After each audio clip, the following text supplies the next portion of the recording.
And Cool, we are man. live, man. What up?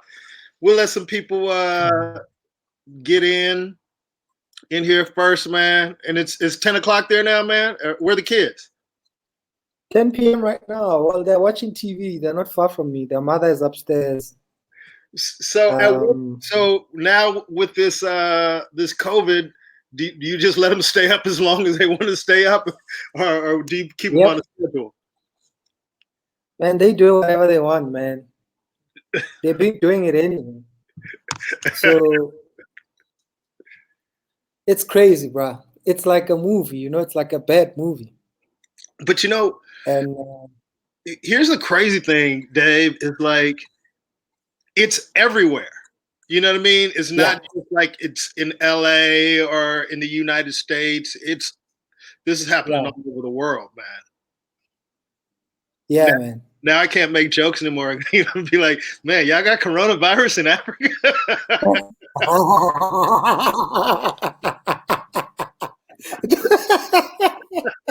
Y'all got McDonald's in Africa?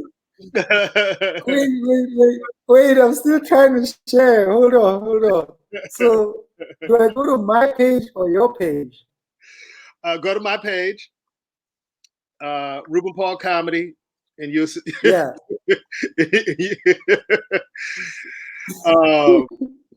And it'll be on there, and then you can share it. I'm about to do it right now. So hold on. Oh man, where is it? It should be up there. Oh, there it is, and I just shared it. So man, how's the weather out there right now in South Africa, in Joburg? It's been warm, you know, but generally it starts to get cold a bit in April, because I know my birthday, which is in 2 days' time, it's always starts to kind of get a little bit cold, you know. Mm-hmm. So for now we got the sun a bit blazing hot during the day, and but now it's like the weather doesn't even matter, man. Nobody's going anywhere. I know, dude, because here's the crazy part. It's like LA, the weather is fantastic today. And whenever you look out the window and you see the sunshine, it makes you want to go out even more. And it's like, damn, I need to stay put. So that's what I've been trying to do. That's definitely what I've been trying to do. It's fantastic today. And whenever you look it's crazy, man. It's for me, it's literally like I used to say it's like a movie where I die first, because the first thing that happened was all gigs were canceled, right? Mm-hmm. So I'm like, damn, man, this is it. You know, I mean, my black song for the year would have been 4th April, the first big show for the year. Where were you going to do it? Where were you going to do Empress Palace. Oh, the Empress Palace. Empress Palace. About 3,500 people or so. Yeah, man. So you know, we try to get people not to take their money back. You know, maybe leave it for the next date. Maybe people will call me and be like, "Hey, man, I need to go stock up on some groceries and shit. I need my money."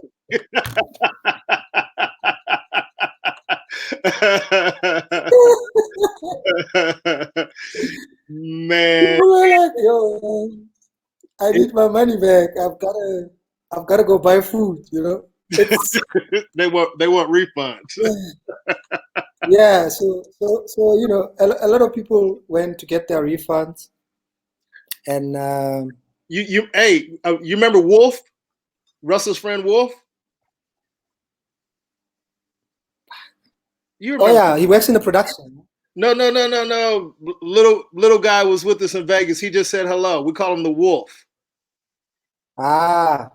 You remember Wolf when you see him. Anyway, he just chimed in and said hello. What up, Mark? What up? Slowly starting to chime in, man. I got some surprises. I got some surprise guests that's gonna pop in and say hello to you, man. So we'll have a good time today, man. So Dave, I'm looking forward. when did the shutdown start for you guys in South Africa? What was the date? So how about this, right? Today is day 21, and our shutdown was originally 21 days. Mm-hmm. But a week ago, the president. What did the president do? He added 2 more weeks on the 21 days. So tomorrow we start the extra 2 weeks. Okay. But it would have ended. So until a week ago, it was ending today. How's Okay. that?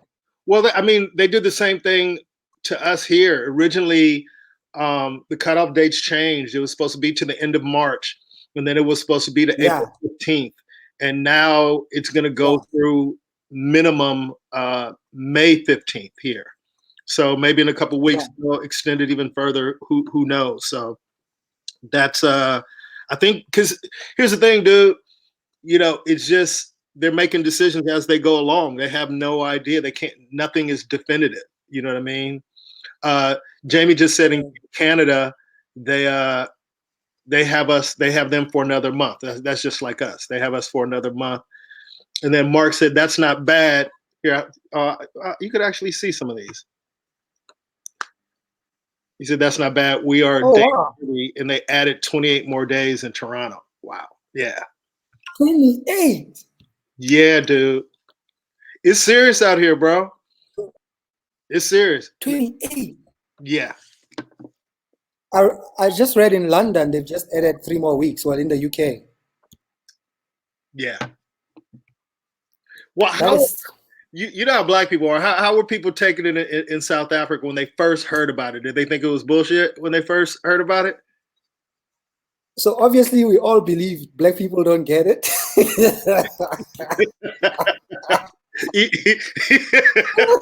Even in South Africa, huh? we all believe that black people are not gonna get it. Black people don't get it. And then I saw a video of Idris Elba, right? Getting it. you know when you start thinking, fuck, who's steering? That's the steering from the movies, but he's got so like, soon as black that guy says, soon as black people saw Idris Elba, they're like, this shit is real. So, and then Ndaba, you know Ndaba Mandela? Yes. It's Nelson Mandela's grandchild. Yeah, I mean, you've met him a couple of times with Russell. So Ndaba had it. Oh, he did? Ndaba had it. Yeah, and he had to quarantine for like the 2 weeks and then came out last week and said he doesn't have it anymore. But he had it for like 2 weeks or so.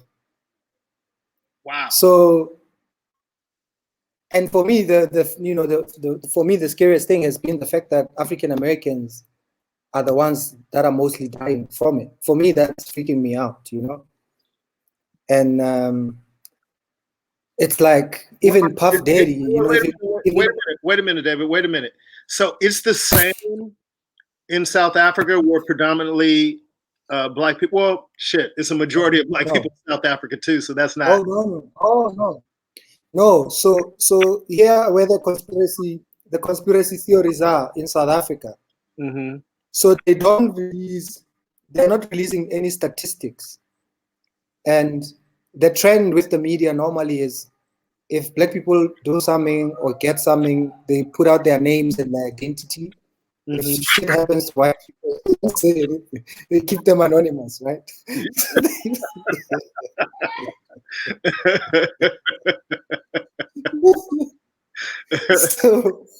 So far in South Africa, there was a time they maybe wrote off 1 or 2 black people have it. But now what's happening, a lot of nurses and doctors are getting it. A lot of hospitals are closing down. It's like 15 staff members got it 2 days ago in Morningside in a Sandton clinic, and private hospitals, that is.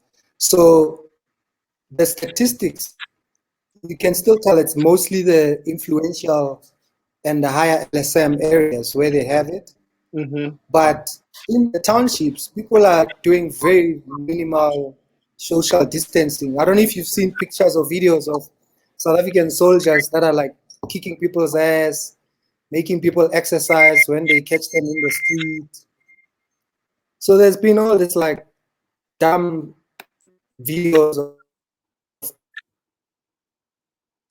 at the circumstances in South Africa, right? So take for instance social distancing, you have to stay home.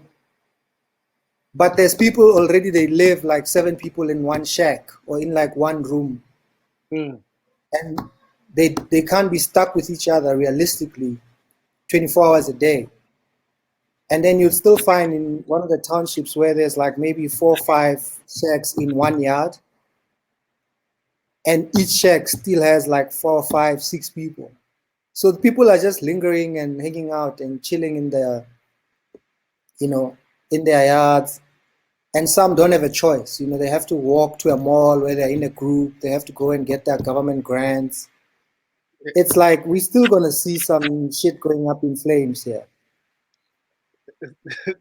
Is my picture bad? It just freezes a little bit. Some of your people are talking shit. Yeah. That's Gerard. What up, G? You remember Gerard? Gerard's, look, you freezing again, David. Gerard is who we interviewed you together one time before. One of my closest friends in comedy. Very, very, very funny dude. Gerard, I already sent it to you, to your email. It's already been sent. So yeah, man. He buy some more data, David. We have a little bit of technical difficulties with South Africa's own David Cow. For you guys who don't know David, very, very, very funny dude. Everybody's killing you, David. David, you make too much money not to be having no data, man. The hell. But yeah, I met David. We'll talk about it more when he finally unfreezes. But I met David. I can't even remember how long ago, but I met him when I was on tour with Russell Peters, and we just hit it off. And I've been back a few times to do the Blacks Only shows in South Africa. Well, until we get David back in the mix, hopefully he should come in soon.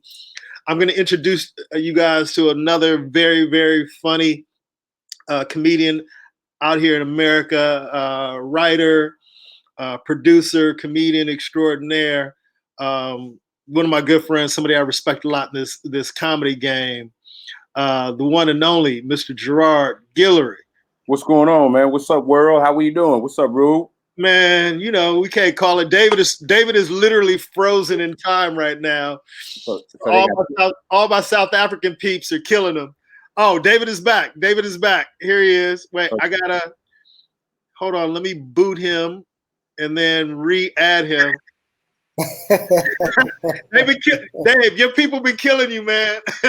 Man, this is bad. This is terrible, man. They've been killing you. They say you need to buy some more data, David.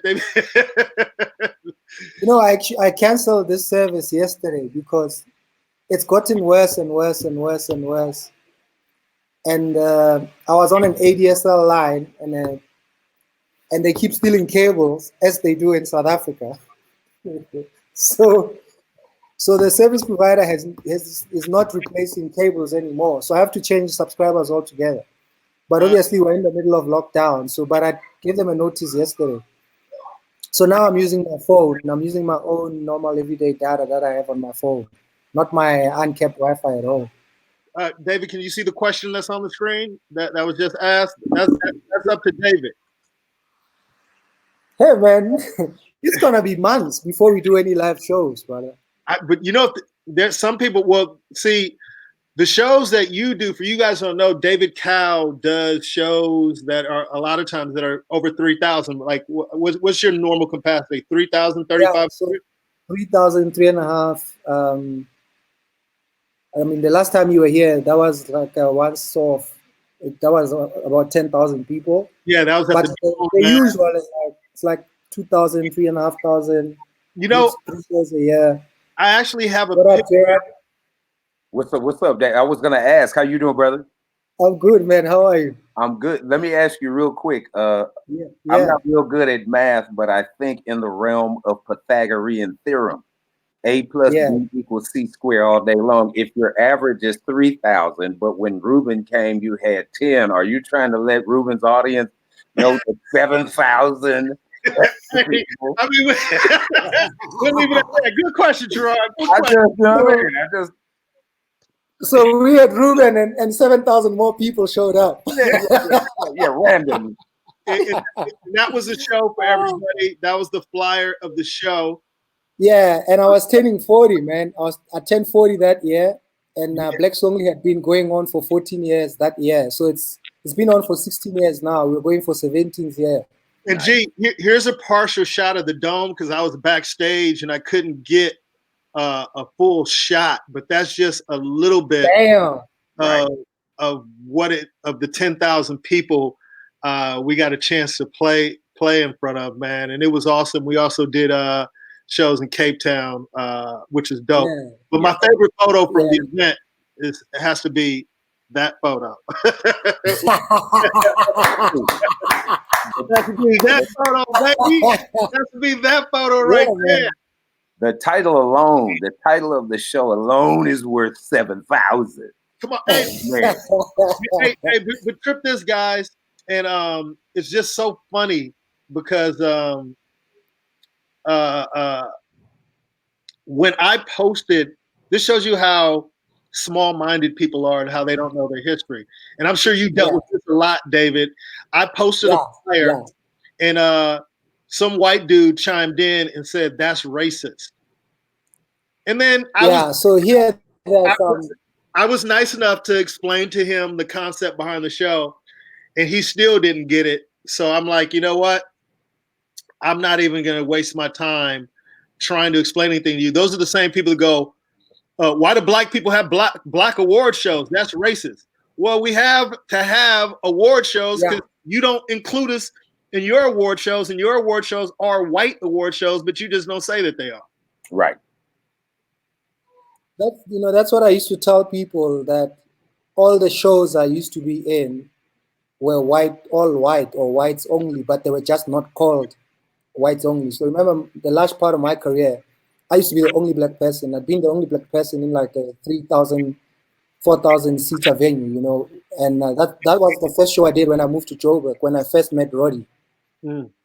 So my first show ever in Johannesburg was about 4,000 with two black people in like a 3,600 seater venue.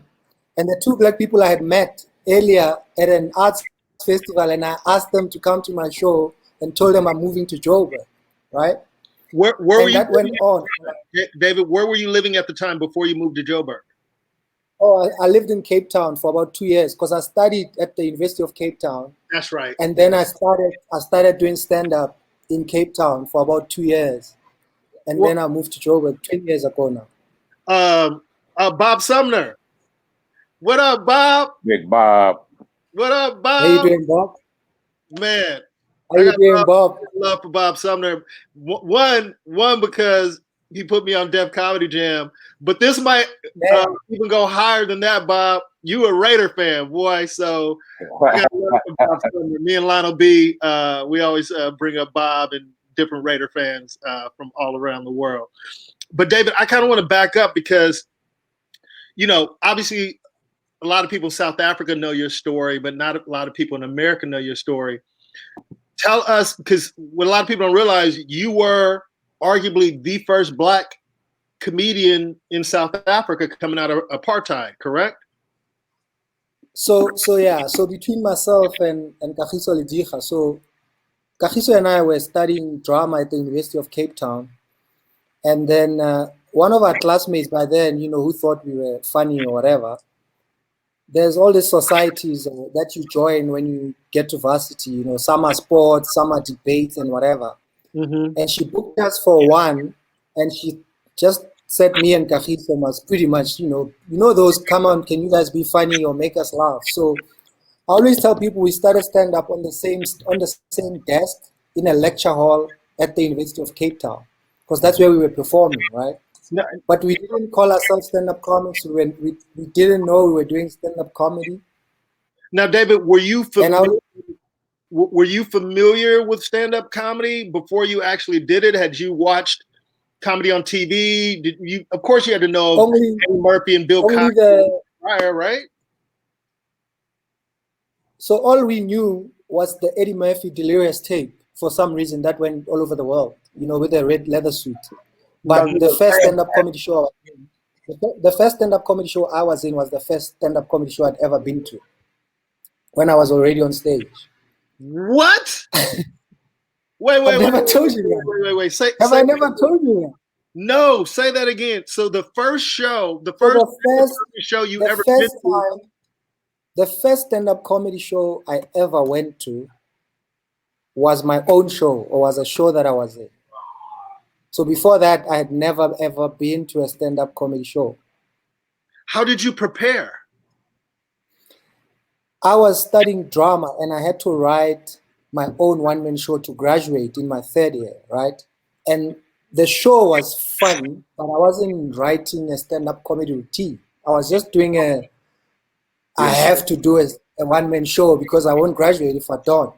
Mm-hmm. But based on that, Sam Hendricks booked me for a stand-up comedy festival. And then I started doing like 10, 15 minutes from that show. So I would wait for the audience to finish laughing, and then I'd carry on where I left. And then over time, I started going back, listening to the audience, kind of talking back. So essentially, I was booked for a stand-up comedy festival where I met Russell, right? The Smirnoff International Comedy Festival. But I wasn't going there to do stand-up. I was just going there to perform because I was booked and the guys thought I was funny. What year was this? And then, what year was this? October 1998. So October 1998, were you 10 years old? Yeah, we don't put your age out there. But Dave, at that time, and Gerard, you can jump in after I ask him this question because I know you got some questions also. At this time, stand-up comedy, you were in Cape Town, but to your knowledge, stand-up comedy wasn't being done by Black people anywhere in South Africa, because this was just on the tail end of apartheid, correct? Yeah. So between myself and anyone standing in front of an audience doing stand-up comedy, remember there were not even comedy clubs, and there still isn't. There's maybe 2 or 3 at the moment, right? In the entire country. So there might have been So there might have been the drunk uncles at weddings that people thought were funny, but no one was being paid by money or people. Oh man! But because of South Africa, right? Mark Lottering in South Africa is colored. So if he wasn't calling himself Black, then I couldn't say there were other Black comedians. But we're starting out the same year. So in South Africa, there are different races. There's colored people, Indian people, Black people, and white people, right? Some colored people call themselves Black or classify or prefer to be called Black, and some don't. They just want to be called colored or classified colored. So there's like an old guy, Billy Prince, who's now late, who was like a legend. He was famous for, Nelson Mandela even said to him, he does a Nelson Mandela impersonation better than Nelson Mandela. And Nelson Mandela said that to him. But he was colored, right? Mm-hmm. So he never called himself Black, but technically he was white people, I guess, called him colored as well, because that was a classification in South Africa. But for black people in South Africa to say there's a black comedian, that was once I was on the Fat Joe show, maybe a year or two later, I started doing a lot of interviews. And Kagiso was a lot more into television. So when I was running along with the stand-up gigs, that's when we were putting together the Pure Monarchy shows and writing all these movies and TV shows that later on he pretty much became the producer and I was the lead in the thing. Or he was the director and I was the actor or the comedian and the name that we're trying to use to kind of raise money for the project. So, but me and him, I always say to people, because people try to compare comedians, right? Or the people would compare me to Trevor Noah, and I say to them, even if you wanted to, if you really needed to in your life, the only person you can compare me to is Kagiso, because we literally started stand-up on the same desk, on the same day, at the same time. Yeah, what a lot of people don't realize is you gave Trevor Noah his break doing stand-up in South Africa. Look, I mean, Trevor obviously at some stage ended up on Black Songly comedy show. He opened for me when I was doing my first one-man show. I did these jokes first, and that was my first DVD. Probably even maybe the second DVD ever in the country, like a stand-up comedy DVD. I think Barry Hilton at the time might have had, or there might have been maybe one other comedian with a DVD. Oh wow! So this was maybe 13 years ago. Gerard, go ahead. So I just wanted to ask David. So I know Trevor was on Blacks Only. Does he refer to himself as black or colored?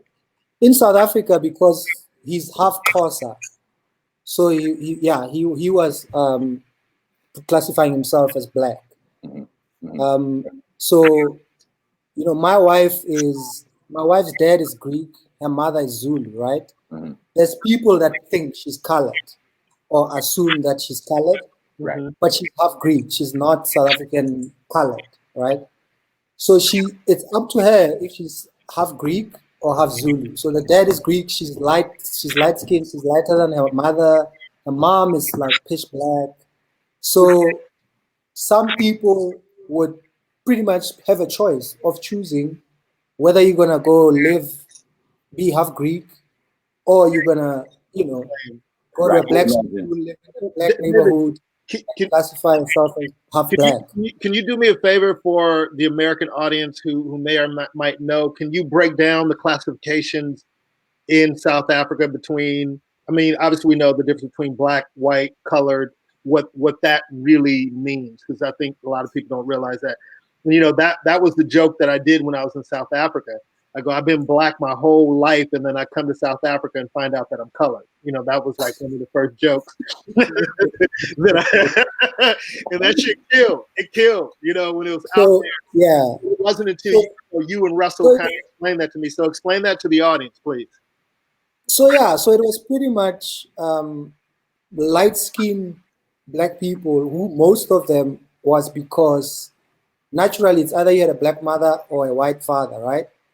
So historically, when you go back into apartheid and the white folks arriving on their yachts back in the 1800s and the early 1900s, some of them were kind of kicking it on the side with black women, especially in the Western Cape when they came that way. Right? Ain't nothing wrong with that. This is where the kind of mixed race kind of came from. And then there's this tribe of people that people always say they were the first people on South African land, and who were also kind of classified as colored. But essentially, it became, you had black people who were at the bottom of the food chain, or the West treated, who lived in a separate neighborhood, separate schools, separate top jobs. Then the colored people kind of came above them, and then the Indian people, and then the white people. So throughout apartheid, the apartheid government basically set it up so that the Indian people believe they're better than Indian people and black people, and the colored people are better than the black people, and obviously the white people, put in a system that kind of made them better than everyone else. Everybody else. It was like here. So everywhere you went, for your ID, going to school, going to work, all the forms would have, are you black, white, Indian, or colored? There will be like 4 squares, and you needed to tick one. And that only stopped a few years after 1994, after Nelson Mandela became the president and all that. So race has always been a factor. And obviously there's people that say I'm racist because I do a show called Black Songly. And for me, the whole point was for black comedians to have a career and to have a platform and perform in whatever languages they wanted to. So the funny thing now is my wife is half Greek, half Zulu. I'm South Soto, and I always say my kids I think are Muslim or something because I don't know what race they are. So you've got now this whole setup now where actually race is becoming, to some extent, it almost doesn't matter, but it still does, right? So my kids are going to school with white kids, Indian kids, colored kids, but their mother is, my wife is from Swaziland, because the father and mother would have been arrested if they stayed in South Africa. And in Swaziland, most people are mixed and light-skinned, but they speak Swati. So they don't regard themselves as colored because that was never a classification in Swaziland, right? They're just people. So my wife was bringing up our kids in that your classmates or your friends are exactly who they are, Tom is Tom and Camilla is Camilla, Natasha is Natasha. They're not black, or you don't have black friends or white friends, or David. So now we're trying to bring them up in that. Yeah.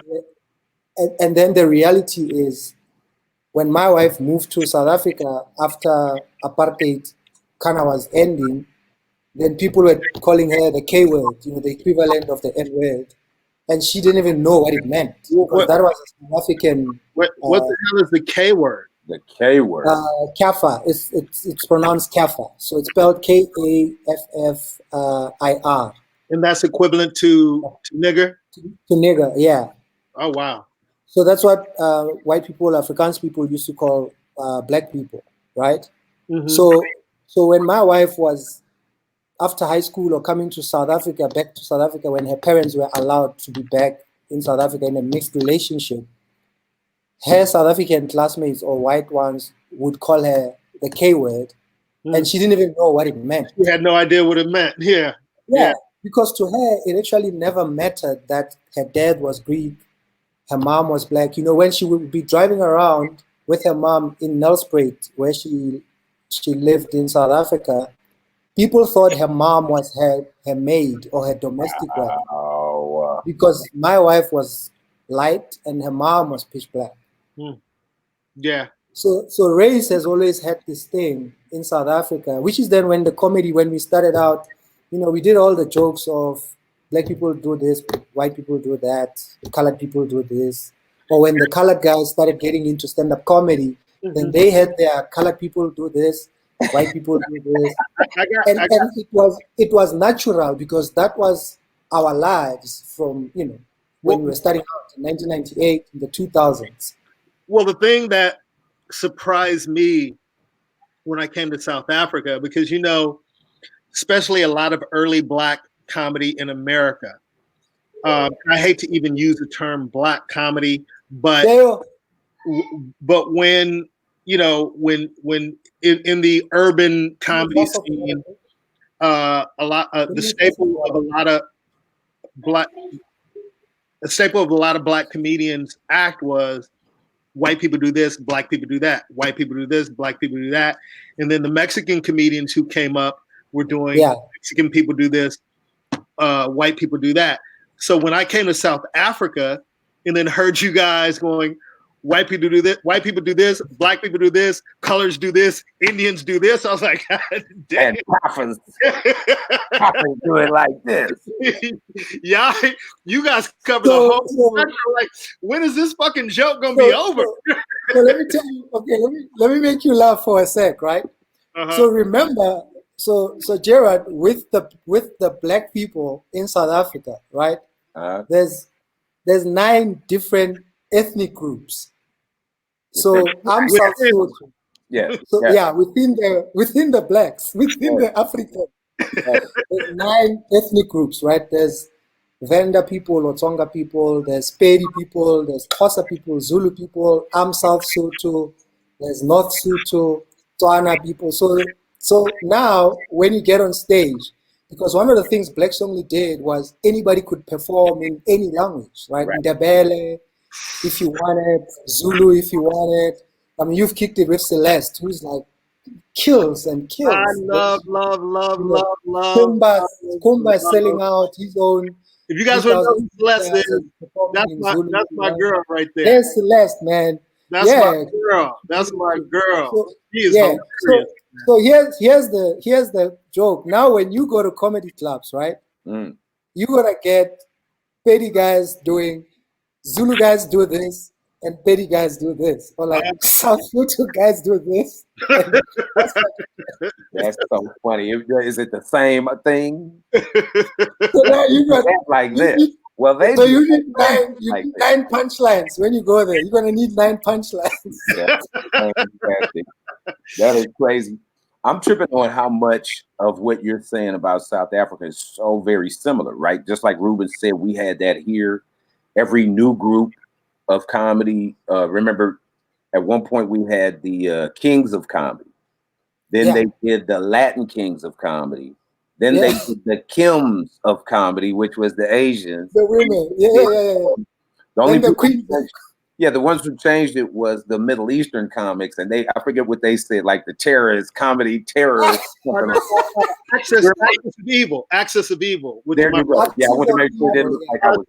Shout out Maz Jabrani, Ahmed. Yeah, some really funny dudes, but how everybody sectioned off. And then you had the white collar tour.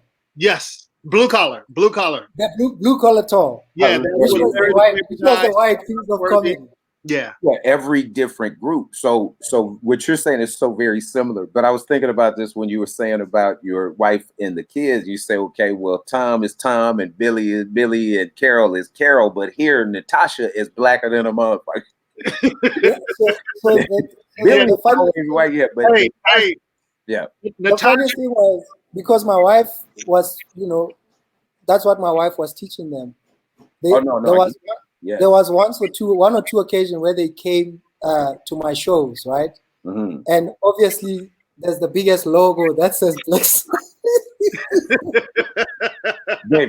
David, tell the truth. The logo could have been this big. It says Blacks only. It reads like it's on the side. Let me tell you the for me the best thing, But if you think about it and you think of South Africa, an opportunity and the reality of South Africa, right? If it wasn't for Roddy Quinn, who's a white man and a white manager who paid for Blacks Only for years and years until it started making any money, there wouldn't be a Blacks Only. Right. So my career would have totally taken a different direction. Yeah.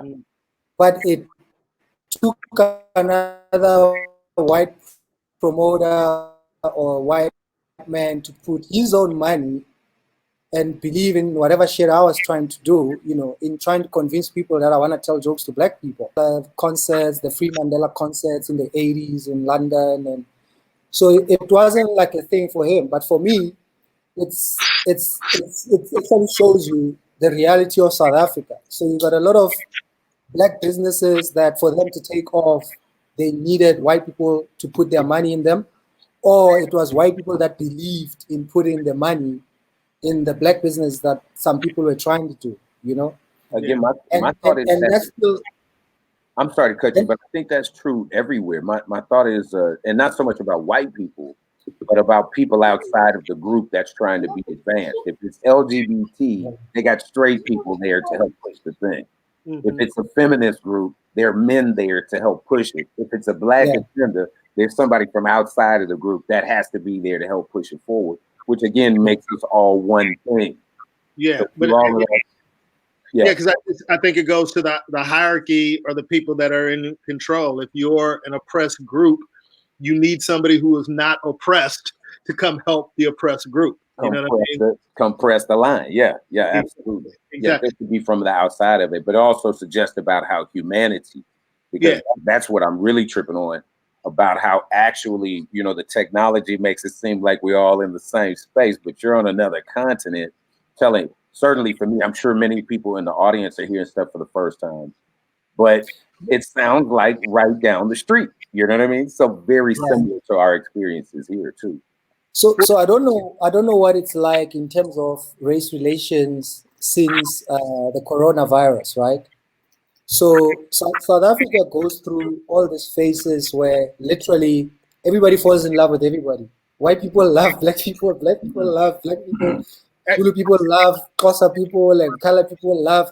But so that came in like the Nelson Mandela times, and then the World Cup in 2010.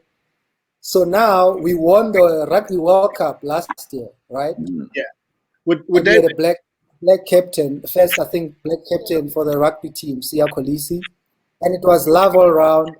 And then now with coronavirus, white people are going all over the place, putting together food packs. They're worried about people in the townships. They're worried about the people that work for them. You know, everybody is. But now you've got South Africa now back to, now all of a sudden everybody realizes we're all the same. You know, when this COVID-19 arrives, it's taking all of us. Right. Yeah. It doesn't matter whether you're a security guard or you're a millionaire or you live in a gated, high security, electric fence community. Like where you live.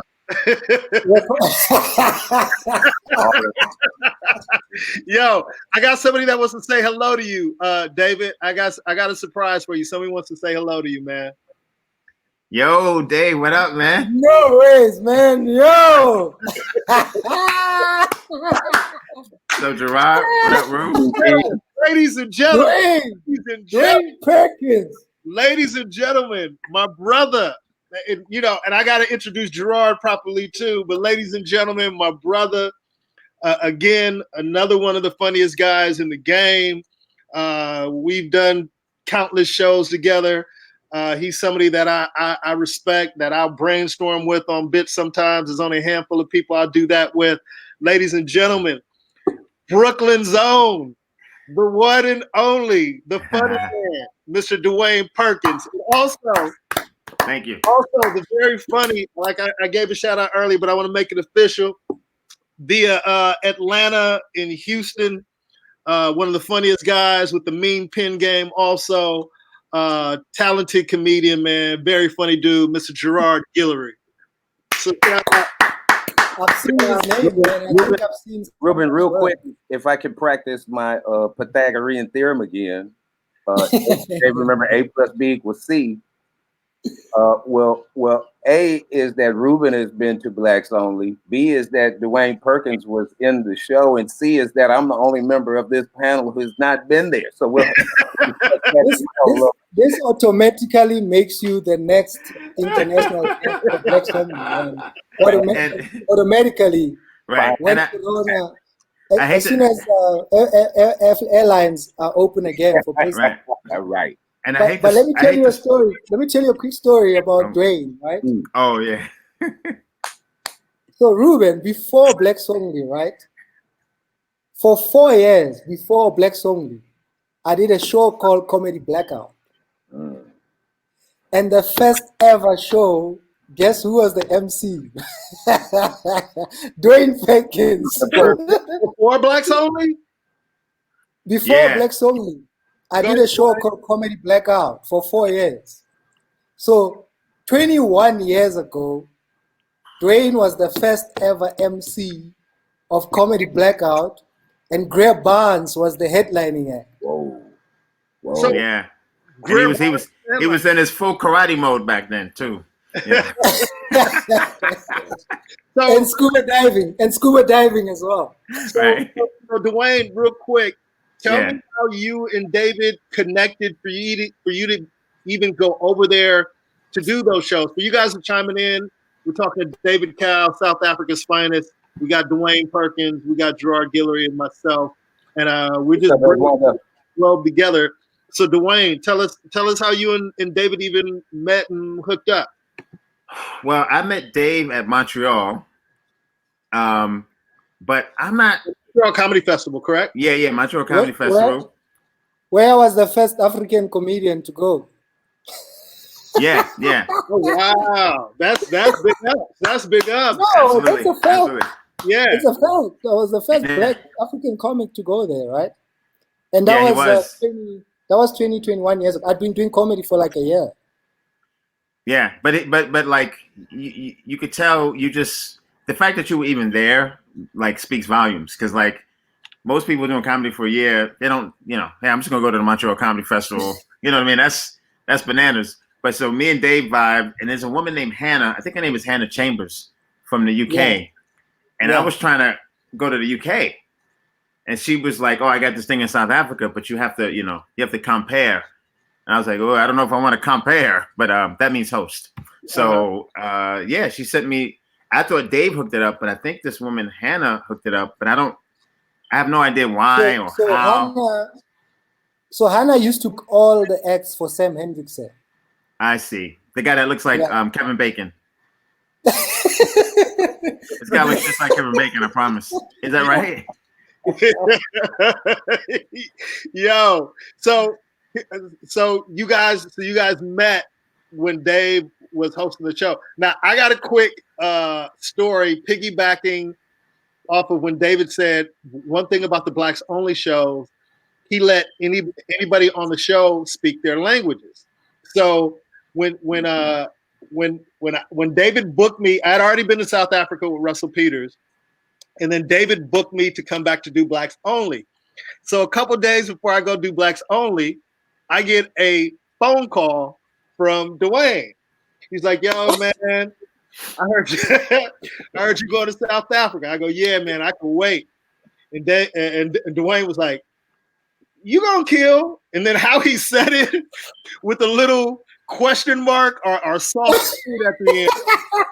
Said, "What do you mean I'm gonna kill?" He's like, "Yo, let me just warn you." He said, "Them South African comedians are monsters."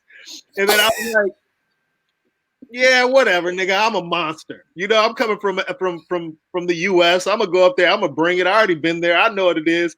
And Dwayne was like, "Yeah, you gonna kill, but let me just warn you, man." So I get to South Africa, and these motherfuckers are killing. First of all, David does an hour up top to warm up. He does an hour up top. There's 10 comedians on the show. And David starts the show with a fucking hour. I'm backstage like, "Yo, Dwayne didn't tell me about this." Who warms up a show with an hour except D.L. Hughley and Earthquake? Hilarious. So I get to the show and they're killing. And the thing that I don't want to say it bothered me, but the only thing that made me nervous is because as a comedian, we use our instincts. Right. And I couldn't understand what the audience was laughing at because I couldn't understand the comedians. So David comes, I can't remember what comic he brought up. And David came out and I was like, "Dude, I can't understand anything." "Oh, you're going to be fine. You're going to fucking kill, man. You're going to be fine. You're going to be fine." Then Skumba goes up. Now, let me tell you about Skumba. Skumba is my homie. He's funny as shit. Before he said a word, he got a standing ovation. And I had to go I had to go on after him. And it's like 3 hours into the show.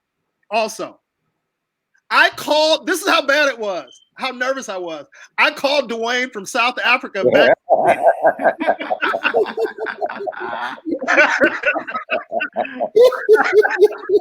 I called Dwayne. I don't know what time it was in America, but I called Dwayne. I'm like, man, you're he's like, man, you're gonna be fine, man. Just go up there. He's like, you're physical. You can be a little physical if you need to. You do act outs that will help, out there. And then I'm trying to ask David what Skumba is saying, but David is laughing his ass off. He's like, wait. He's talking about the guy with no legs right now. Hold on. I'm like, you asshole. I need to know what he's saying so I can piggyback off this shit. Long story short, he goes on. I have a good set. I have no ego. And I come up to David, and David, remember this. I go, yo, man, I know I'm the special guest from America, but I don't need to go on after all that shit. I mean, obviously, it was a home game for Skumba and everybody. Gerard, what you got to say? I wanted to ask one question to DP and then one to David, and that is for Dwayne, your first time going to South Africa. Yeah. You have to compare, you say it, to host. Yes. I wanted to know about that, but I want it to be answered inside of the question I have for David, and that is if every comedian can speak, and again, we're talking about between 3 and 10,000 people. If every comedian can speak his own language, does everybody in the audience understand all of those languages, or can you only understand the comedian from the region you're from? And then how does that affect a host who's coming over there for the first time? So because South Africa is so mixed and some of the languages are slightly similar, but the comedians, their intelligence always tells them that I need to speak a certain way so that the majority of the audience can understand, especially blacks only. So blacks only is still largely 95, 98% in English, regardless of the acts that we put on, right? Okay. And then there's the slight, sayings here and there that we can't translate that maybe white people or colored people might miss or Indian people might miss. But if we now, let's say we take, because what I started doing shows in the townships, right, where black people live. And one of the biggest was we did an annual show for Skumba on his birthday in August. And literally people can walk to the venue, like a 800,000 seater. Nice. So Skumba can full on go 98% speaking Zulu to that audience. Right. If I'm there, I'll do my Sotho, a bit of English.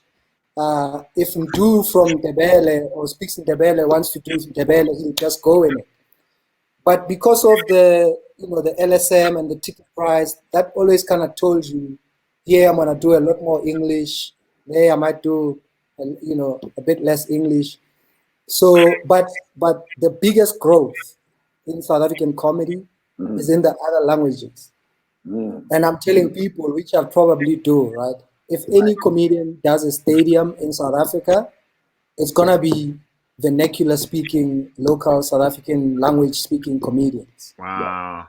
Right. It's not gonna be an English speaking comedian. Right. Wow. Yeah, I think not if I have shit to do with it. Right. I think there's some subtlety to like everyone's sure that helps. And what I found is like what you were saying, Ruben, is guys will lead you up to the punchline sometimes in English, and then boom, hit you with the native language, and you get the gist of it. But just by switching to their language, that just makes it like there's something richer about it. You know what I mean? The people feel it. Oh, absolutely. Yeah. Would it be the equivalent of going to any city in America on the road, and instead of saying down the street, you use their street?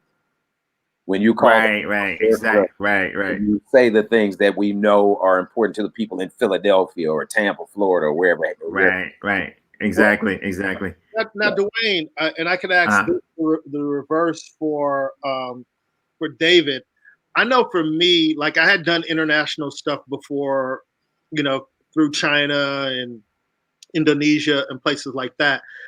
It just gave me a lot more confidence, especially after I left South Africa, because I kind of feel like, okay, I'm the special guest. They're familiar with American culture enough for me to, not have to feel like I can't do my thing. But I just left there feeling like if I can make them laugh at this high of a level and I'm quote unquote an outsider and not a part of this, it gave me more confidence coming back to America doing these shows. Cause I'm like, yo, I just played in front of 10,000 South Africans. I can give a damn, you know, like I'm not worried right. to make you guys laugh because I've just proven to myself that I have that skill set. And how did you feel after performing there? Dwayne? Yeah, same. Like, I don't know if you can hear me. Same way. You know, I think like us when I came on and I saw these four faces, I was really excited. You know, because these are the people I like to speak to about comedy or anything. In fact, and what happens is you guys and maybe me a little, but can perform anywhere. And I think the thing is, there's so many people, especially now because of the internet, people have these niche markets, and they're guys who are held in super high regard, but they can play one audience or two different types of audiences. Yeah. And it's cool for them, but you know, we came up where you just had to sort of adapt to everything. Yeah. And then it's weird. There's like probably famous guys who would go to those South Africa shows and couldn't adapt because they never did the road. They never they never used put those tools in their box as a comic, you know? Mm-hmm. And so, yeah, I found that all of that helps me, and it grounds me, and it also lets me know when I come back to LA that it's not a meritocracy. So don't worry about it. You know, just do your thing. Yeah. And you know, and with Gerard, even though Gerard hasn't been there, you know, one thing about him is Gerard has a mastery of the English language. Like he's very verbal, and he uses words that paint pictures. And I would enjoy seeing him in front of that type of audience. Gerard, you wanted to say something? Yeah, David is going to hook that up. This me being on this podcast. I'm there. You know, I'm sorry. Go ahead, Gerard. I just want to say this. Though I have not done the South Africa, I do know what it's like to return to the United States, to Los Angeles, feeling greater about myself as a comedian, because I know what you guys are defining. Again, we're talking exclusive about South Africa, but I was in Rotterdam. Yeah, I was comic up, but the host was speaking in Dutch, and the crowd is going crazy, and I can't get anyone to take my panic serious. I'm like, what are they saying? Everybody's like, no. I'm not trying to, you know, downplay your Dutch experience, but Skumba, nigga, that was like going up after when Skumba went up, man. I was sitting up there going, what in the fuck did David get me into here? What did I do to David? Yeah, right. Because I mean, we all know we're all comics, and there ain't no ego involved in this, man. But it's just like, you know, when somebody walks out, your comic instincts kick in, and when somebody walks out to a standing ovation, you go, "Oh, they really know him and like him." Right. Yeah. But you see, this is the thing about Blacks Only. You know, maybe that goes back to when maybe Trevor Noah was on it years ago. So basically, any black comic that can do 5 to 10 minutes and kill on Blacks Only, their lives are literally never the same. So the gigs get bigger, the bookings get bigger, and also the corporate gigs, because the Blacks Only audience is quite a high LSM ticket buying audience. You know, from CEOs to billionaires to, you know, presidents' daughters would call me and be like, I'm coming to the show. Ministers would call me and be like, I'm coming to the show. So from there, then they start, you know, seeing all these other gigs that happen. So there's always like a feeling with a lot of young black comedians that until they've been on Blacks Only, they kind of haven't made it quite yet. Yes. So it's also become quite a war for me to let anyone or a new comic in, right? So there's guys I knew for 10 years that I'd never put on. There's guys that, you know, I knew for like 6 months, and I saw them do one gig, and I could tell this nigga is gonna get a standing ovation in like 5 minutes. Right. Right. Or someone else equally would think they're killing in some club gigs, and I'll be like, Skumba, must I put this guy on stage? And Skumba will be like, no way. You know, it's gonna end their career if they mess up at that level. Right. It's better to wait till you're ready. Yeah, exactly. So I always talk about And for me, Dwayne and Ruben Paul are the names that always come to my mind, right?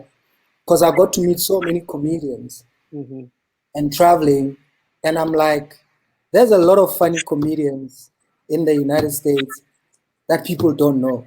Yeah. Right? Right. Absolutely. But they are funnier than most of the most famous comedians that a lot of people know. Right. And that's always how I book comedians. So most of the time, Black Only has more and more unknown comedians, right? People just buy the ticket and gamble. Then I might have a Skumba, a Nico Pops, you know, It's a Celeste maybe to close the show. Yeah, but it's like the. I'm sorry. Then some guy that nobody has ever heard of goes on stage like, you know, Ruben says. You know, I would literally go on stage and be like, hey, welcome from Tembisa, welcome Ruben, and the audience does this. And then I'd go back on stage, pull him off, and redo the intro again and be like, guys, come on. It's this guy's first time. Please welcome him. Right. Gets the applause, goes back on stage. 5-10 minutes later, it's like a totally different story. Oh yeah. Literally standing ovation, you know? And, Dwayne, and yeah. Dwayne? No, I was just gonna say David has built the brand.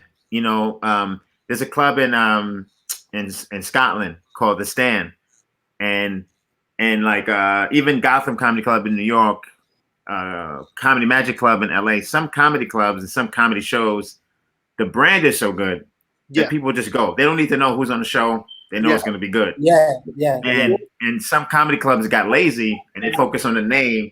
So now they've shot themselves in the foot, because if they don't got a name, people don't come.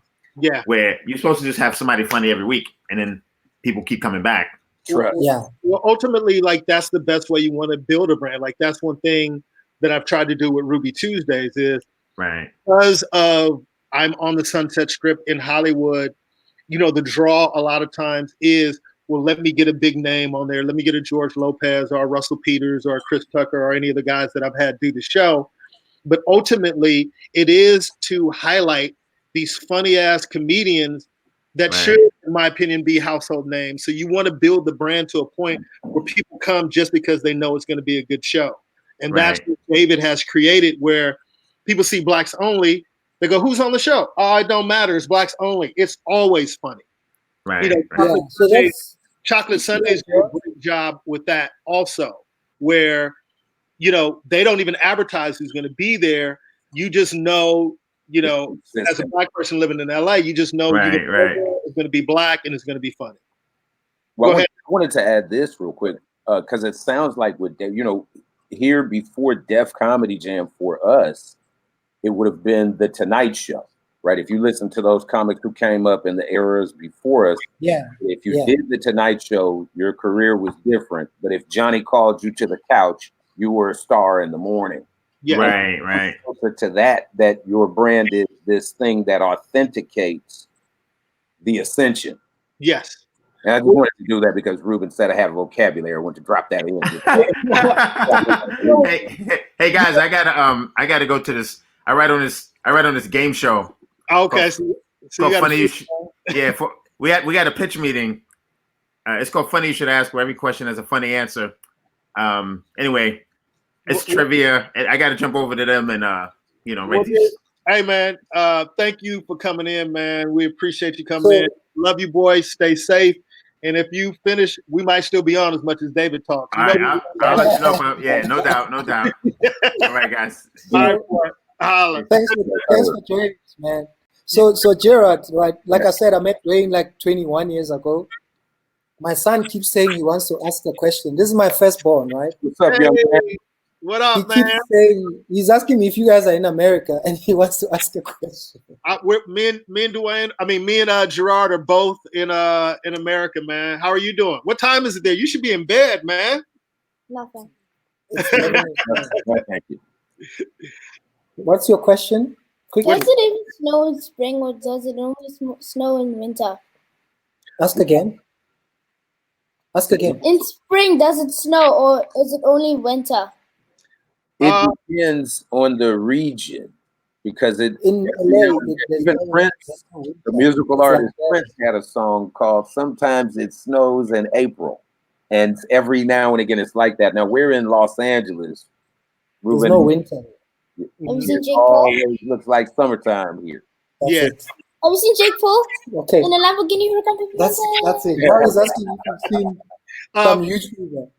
I want to jump back to the Blacks Only and after they do the show, how their lives are changed. One thing that I think is dope about you, David, and again, it's something that I try to emulate, and I think is why we're close friends, because we have the same type of mindset, is giving people opportunities to change their lives. You know what I mean? To actually help somebody. Like when I see somebody who's dope, I don't get jealous.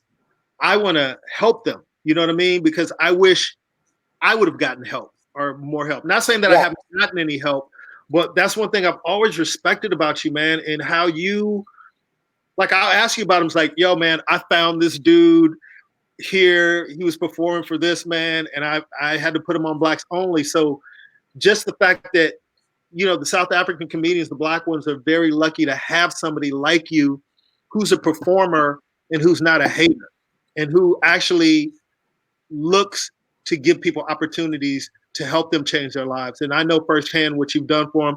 Me and Scoomba have had conversations. He's very grateful for the opportunities you gave him, and now he's doing great on his own. And he's putting on other guys as well. You know, that's the cool thing about Scooby. So now when you started doing that, was that always your mindset, or you just kind of saw the effect that it had and go, this is something I can do to help others? I just saw it happening because, so for me, there was that bit of loneliness in the beginning, right? Because I was, you know, I was the only Black comedian, I was the only Black person in rooms, and for years and years. So, and then it got to that point where I had this material which I could not perform to a white audience, right? Which naturally would have just killed with an African audience or a Black audience or Indian, colors, blah, blah, blah. So, but the show became a monster. I mean, so the first show, right, in the year 2000, we used to do shows called the King Size Comedy Shows with Roddy Quinn, right?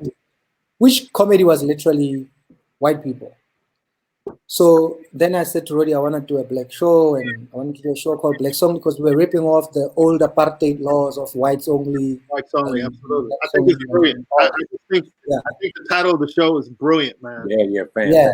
So the first ever Blacks Only comedy show, right? October 2004, Nelson Mandela Theatre, where I filmed my DVD. At 7 p.m., there was a king-size comedy show with 1,000 white people in the audience, right? And a different lineup. At 9 o'clock, in the same venue, the first Blacks Only comedy show, there was 1,000 Black people in the same theater. Wow. With a different lineup, with just one white comic, because the running joke became we have one white comedian on every show. Yeah. And Chris Forrest was the first comic who did it, but he kind of comes on stage and I'm like, you can't be on. And then he went back on stage and painted himself black because we were ripping off a comedian filmmaker called Leon Schuster, who kind of dresses and paints himself black in his movies, you know, in South Africa. And that was the reason he could get to be on. So there was always like a story, why is the white guy on stage? You know, Martin Jonas spoke vernacular. Conrad Koch had a black puppet or like a colored puppet. So it became like a running joke. Why do we have a white comedian on the lineup? Mm-hmm. You know? So, but because literally, I always say to people, no one gives people, you know, when people call you and ask you how much do you want for a gig? And I'm like, I do my own gigs. So I don't have a fee. I don't have a price to say to you because I don't get booked. You know, I know it sounds like a line from a Jay-Z song. Yeah. No. But besides corporates, so besides corporates, I was the one booking other comics, you know, until maybe one or two comedians or like some clubs came up. The Goliath started having their own clubs. Skumba started doing his gigs. And even then, you show up. If you say to me, here's $100, I'm like, thanks, brother. If you say, here's $200 or $300, I'm like, cool. But I don't go there asking you, how much are you going to pay me? Because no one will pay me what I want to charge for a gig. So the money element for me wasn't an issue. So there wasn't me trying to make money out of the comedian that's coming up next or the guy that's, that I'm putting on.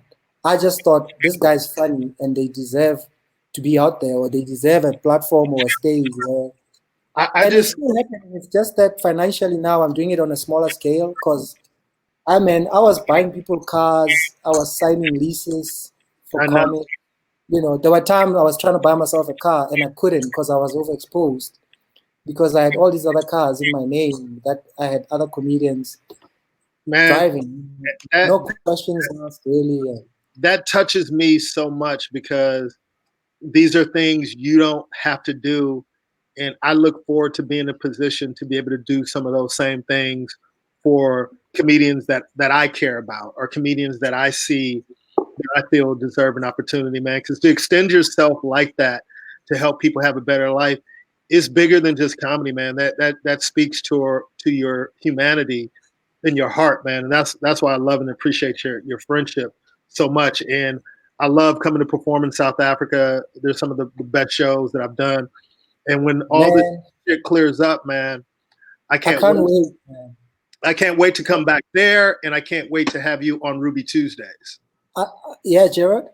I just wanted to say real quick, too, on top of what Ruben said in regard to humanity, I think it's significant inside of comedy where we have, it's almost, I forget, hazing is what it's like. If you were to pledge to get into something, you might have to get beat up. And then the guy who gets hurt the worst, when he gets inside the group, he'll turn around and really damage the next group of people coming in because he got beat.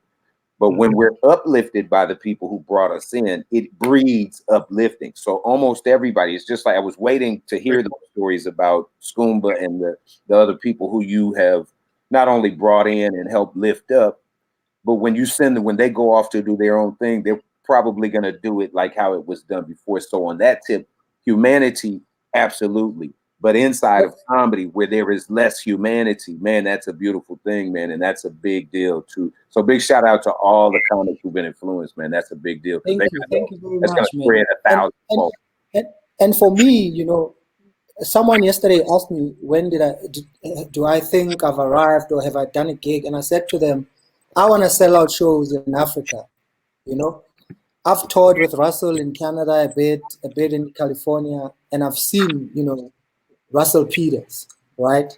Right. And that's awesome.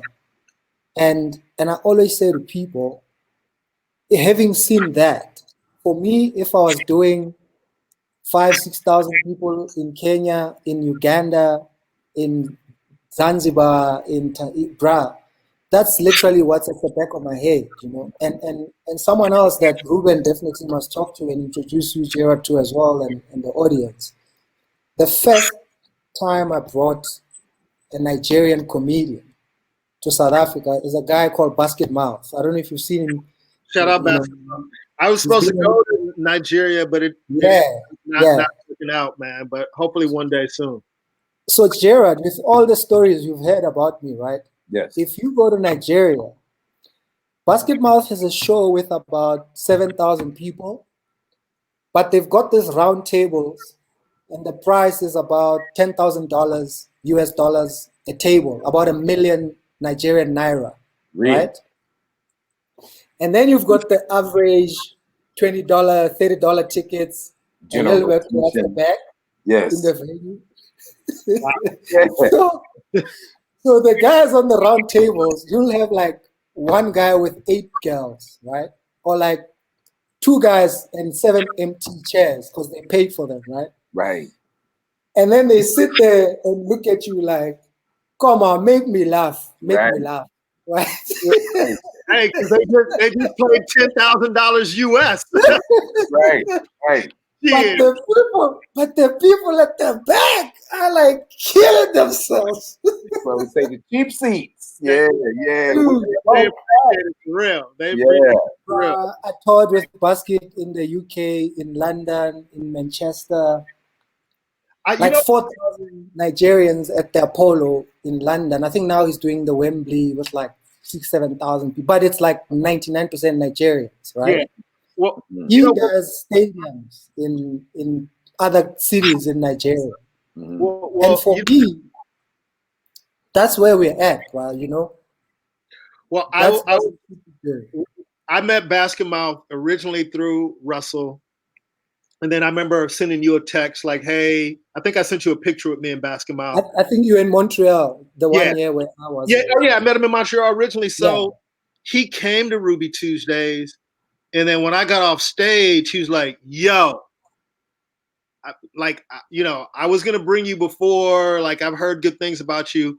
But now, after seeing what you do, I got to get you to Nigeria, which makes you feel good when somebody. It's different from being referred and then somebody actually seeing you work and going, yo, I trust David, I trust Russell, but man, I got to see you work, man. You a beast, dude. I want to get you over there. Unfortunately, it didn't work out. But you led me to the next point that I wanted to make, because one thing that I told Skumba when we talked and he was asking me a little bit of advice is, comedically, it just depends on what you want out of your career and what your skill set is. Now, I told Skumba he can stay in South Africa for the rest of his life doing shows in Zulu and make a lot of money and be happy. But if you have a desire to go to the UK or to come to the US or to go to different places and play, you're going to have to work on other skill sets. You're going to have to work on your English material and your jokes material to be able to translate. And one thing that I love about you, and Dwayne Perkins, who was on earlier, mentioned this, is you go to the UK, you come to America, you went to Montreal, and I'm sure you've proven to yourself that your brand can work in other countries and in front of different types of audiences. So my first question to you is, how did you get to the Montreal Comedy Festival in the first place? Did you pay for yourself to go there? Did somebody see you and be like, yo, come to Montreal? Like, how did you get there, and what was your experience like in Montreal, and what year was it? So I think the first year might have been 2001. Mm-hmm. And so for me, because of there were no black comedians. When I came out in South Africa in 1998, 99, I was still living in gigs, right? In res, in like a school accommodation. Yeah, right? We call them dorms. In dorms. I was still living in dorms. Uh-huh. And because the festival happened in October and the school year ends kind of like November, December, whatever in South Africa. So when I was growing up in my final year and I got booked for this festival by Sam Hendrickson, the publicity from the festival, I would go to a pre-recorded interview and they play the thing at like 6 p.m.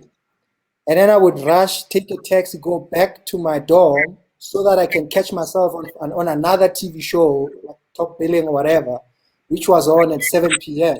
Jeez. So it was at that level, and I was living in dorm. So I was literally watching myself in a communal TV room in the res where I'm staying, You're staying in a dorm, but you're on TV.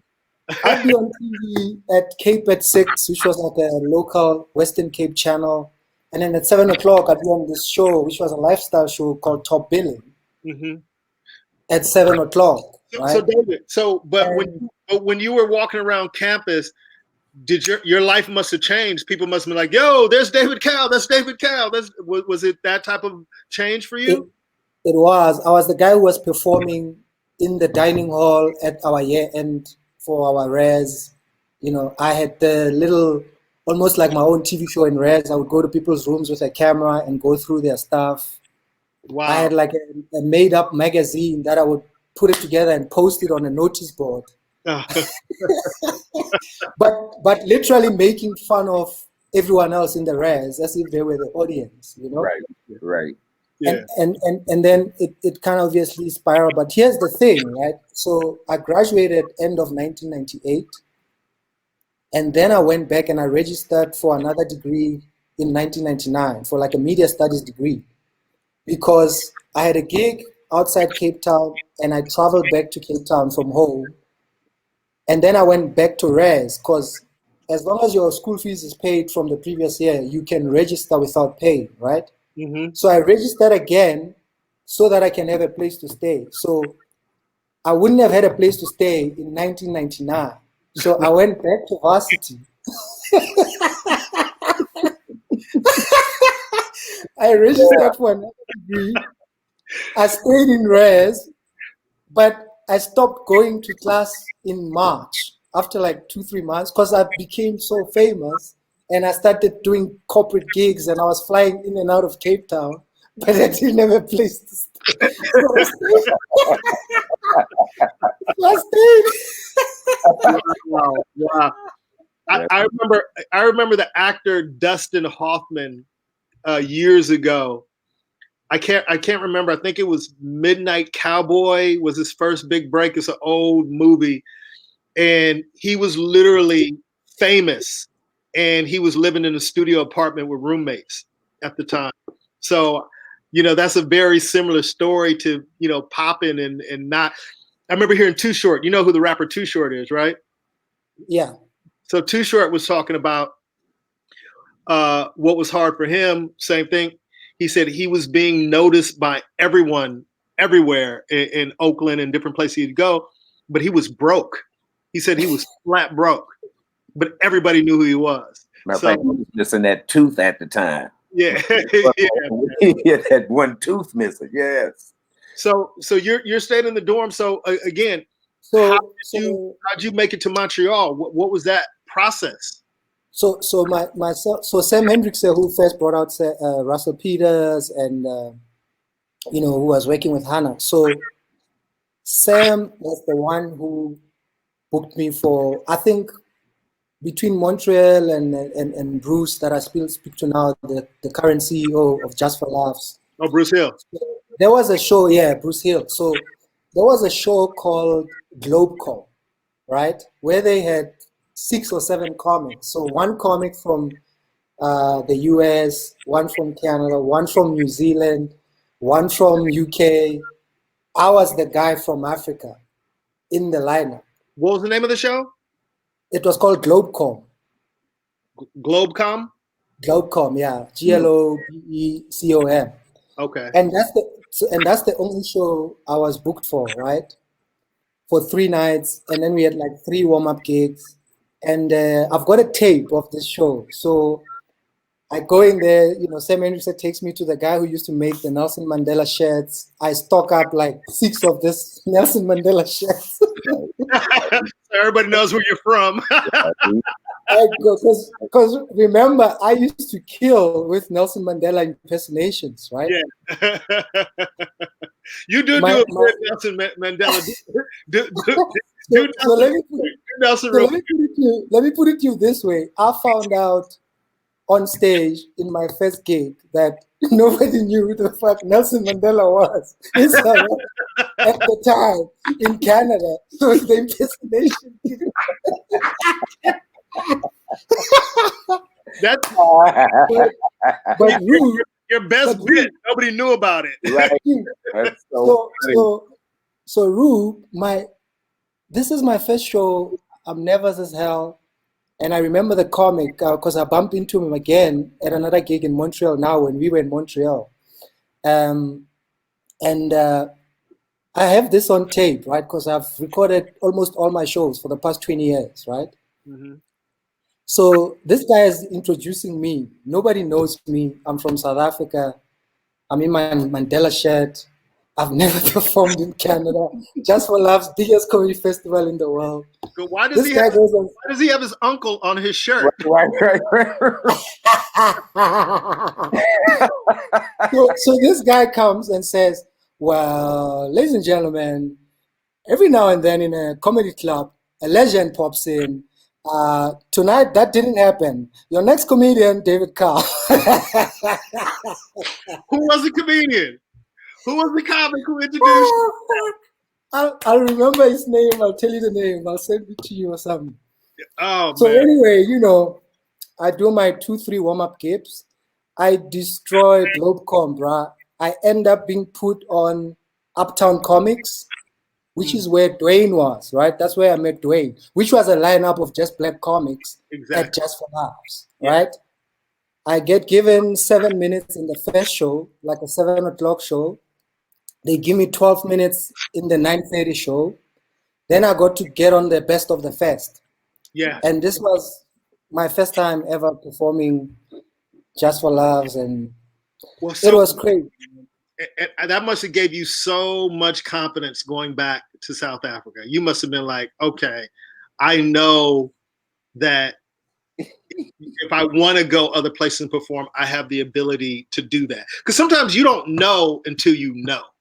You know what I mean? You think you can do it, but sometimes when you actually go, oh shit, this works. I mean, that's how I felt, traveling with Russell Peters. I was nervous going international. The first gig we did was in Oman, and when I came out, everybody was covered, and my heart just started beating. I was sweating because you just don't know. You feel like I believe everybody will get this material, but you don't know until you know. And I remember saying the first joke, and there being a pause, and then the whole arena exploded, and then I took a deep breath, and I absolutely killed, man.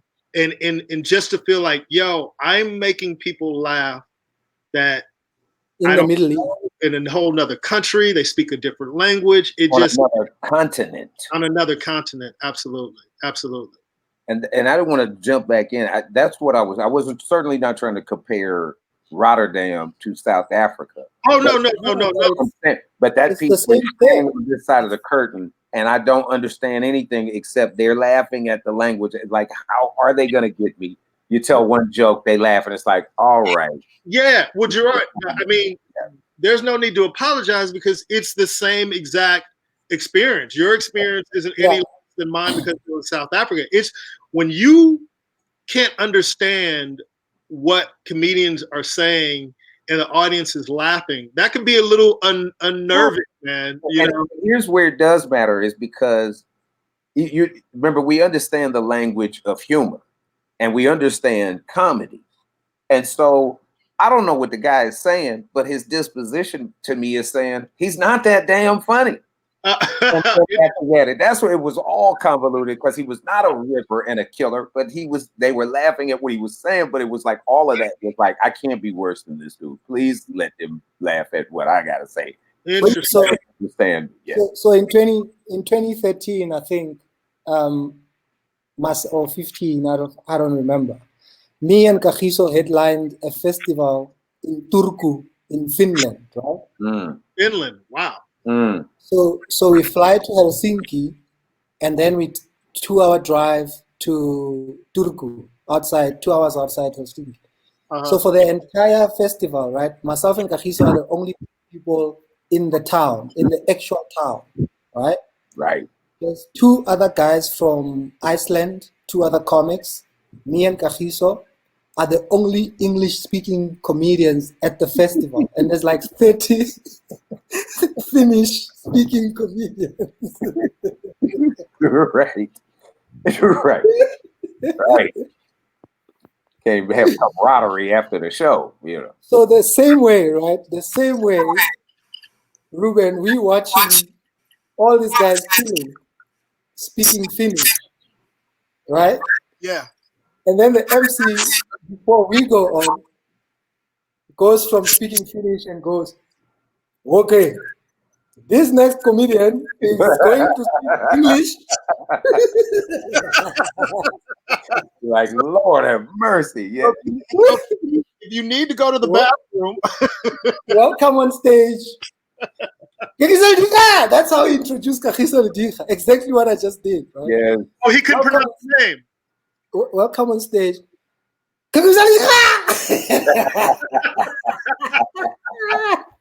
So He couldn't pronounce the name.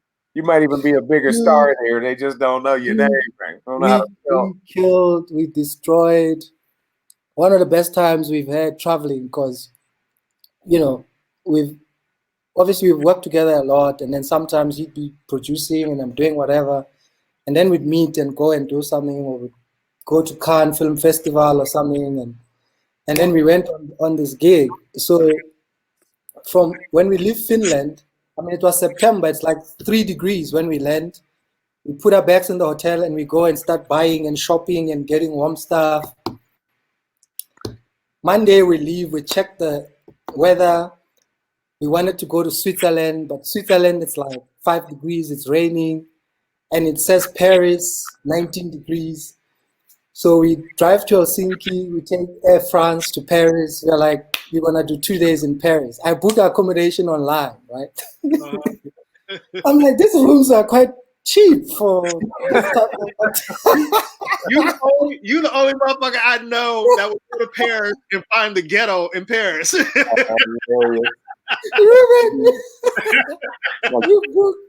here's the thing, David ain't broke either. David ain't broke, but this motherfucker not. the cheapest. He found the Motel 6 in Paris. That's what he found. So we get to the airport, we take the train, we get off at our station, we start walking to our hotel, but like every single shop is like selling Indian clothes material and spices and jewelry. Every single shop along the street, that's what they're selling. We get to our hotel. You see Nigerians selling fake watches. Please. When you see the Nigerians, you know you in the hood. Copy we get to our rooms. We get to our rooms. There's no curtain, like nothing separates the shower from my bed. And then I start seeing the handles. They give us the disabled rooms. Yo, there's no Alpha Tower. The Alpha Tower is not there. Like, what? What Paris did you go to? Like, what's the one that leans? The Leaning Tower of Pisa. Yeah. You're like, that's what our room was. Their room was that, huh? The room was just sideways, yeah. So Dave, go ahead, finish. So it turns out they gave us the disabled rooms. You guys got the disabled room? Hilarious. Hilarious. So Dave, save 50 grand. Do you like performing in the US? Do you like coming out here and performing? How do you find the audiences?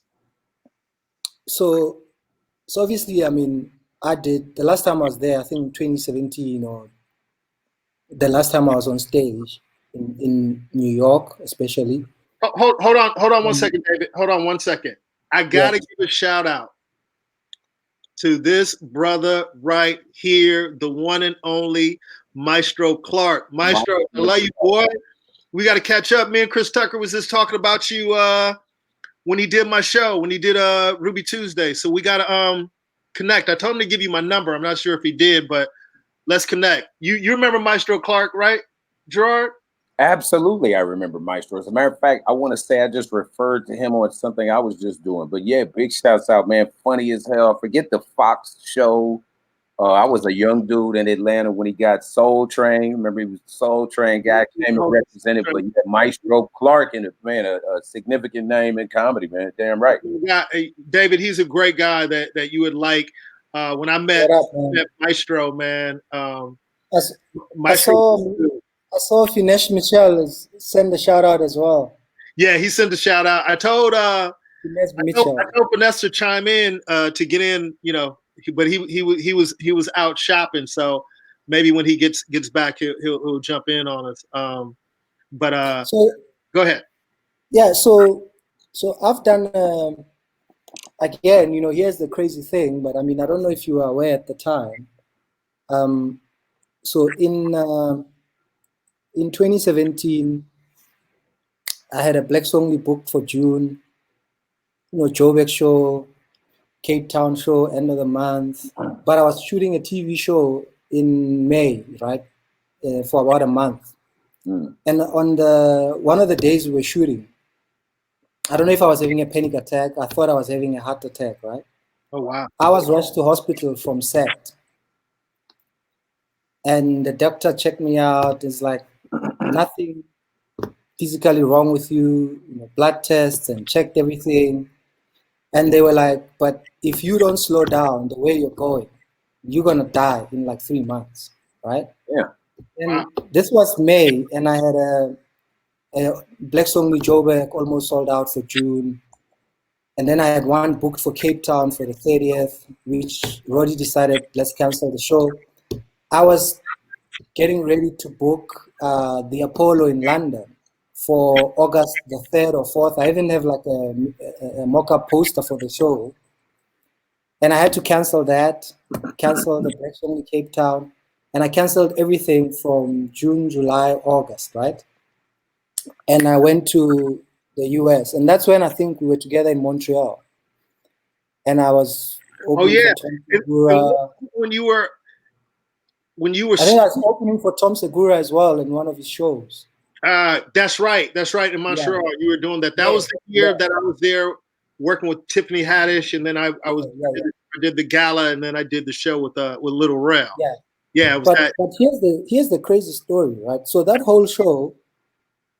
So when I went to the US in June, I was taking a break. So I canceled everything at home for like 3 months, right? And I was supposed weren't you with the wife and the kids, and you guys ended up being in New York for like a month or something? So I first went in June, and then I went to Russell's house. Russell was studying writing material for his previous tour. So he was about to go to Washington, D.C., booked me flights. I was going to tour with him, go to D.C., and then a friend of mine got shot in South Africa. Wow. I remember that. And I canceled everything with Russell, had to change my flights, flew back home.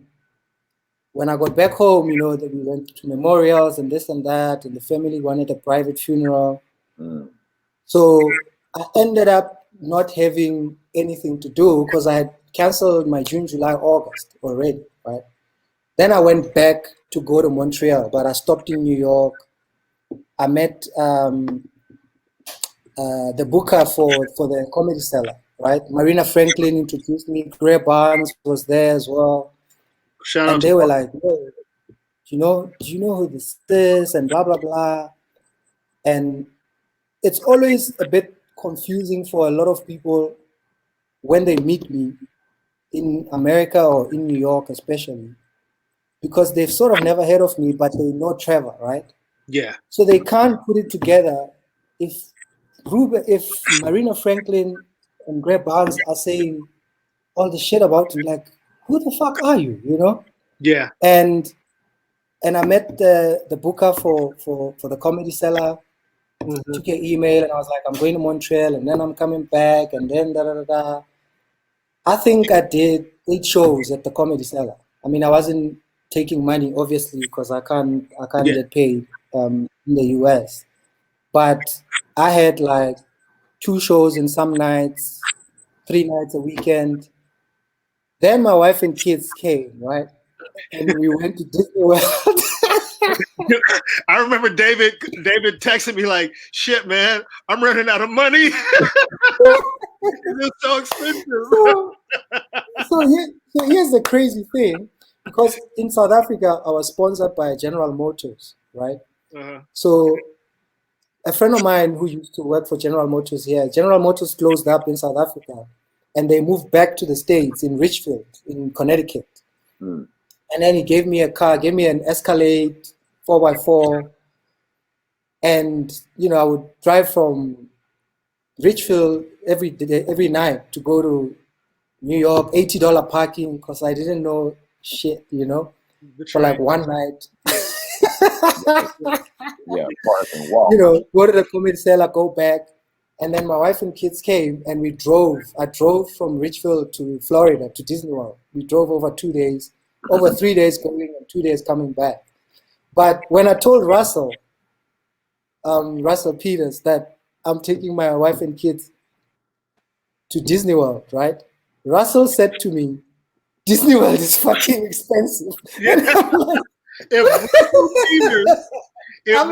Peters tells you something is expensive, because when I laugh, and I'm not trying to put David's business out there, but David is not broke to the least bit. David does very, very, very well. Right. So when David's like, holy shit, man, I've been out here with the family. Now we got to do this. Now we got to do that. Yeah, man, I'm gonna run out of money. Rube, when Russell said to me, Disney World is expensive, I kind of looked at him and I was like, okay. But I'm also like, but this is Russell Peters. Why would he say to me? He was trying to warn you, man. That was a note of caution. But this is what they got. Go ahead, man. Dude, I think like $130 per person per park. There's 4 of us. There's 4 parks. We did like 3 parks. That was like 18,000 rands, like almost $2,000, I think, or just less than $2,000. And that was for the day, right? That was so one day was like $500, almost like $8,000 or something. And then we pre-bought for 3 parks, because you can't cheat. You can't go to 2 parks in one day. They've designed it very well. They make sure all the shit your kids want are in different parks. Right? Separated. Yeah. So you kind of have to do like maybe 2 days or something. So we buy tickets for 3 days, and I wasn't paying for the car, booking accommodation and all that. And then we'll get there maybe at 12 p.m. Mm-hmm. and it closes at 9. And the first day we're there at 12, and at 2 p.m. my kids are like, okay, we want to go home now. And I'm like, yo. Y'all better have some fun. I was like, that shit ain't happening. I made them sit, and we waited for the laser show at 9 p.m. And we sat on this grass. I started finding like popcorn that you can refill as you go the whole day. and then you went back to South Africa and got a job at Nando's.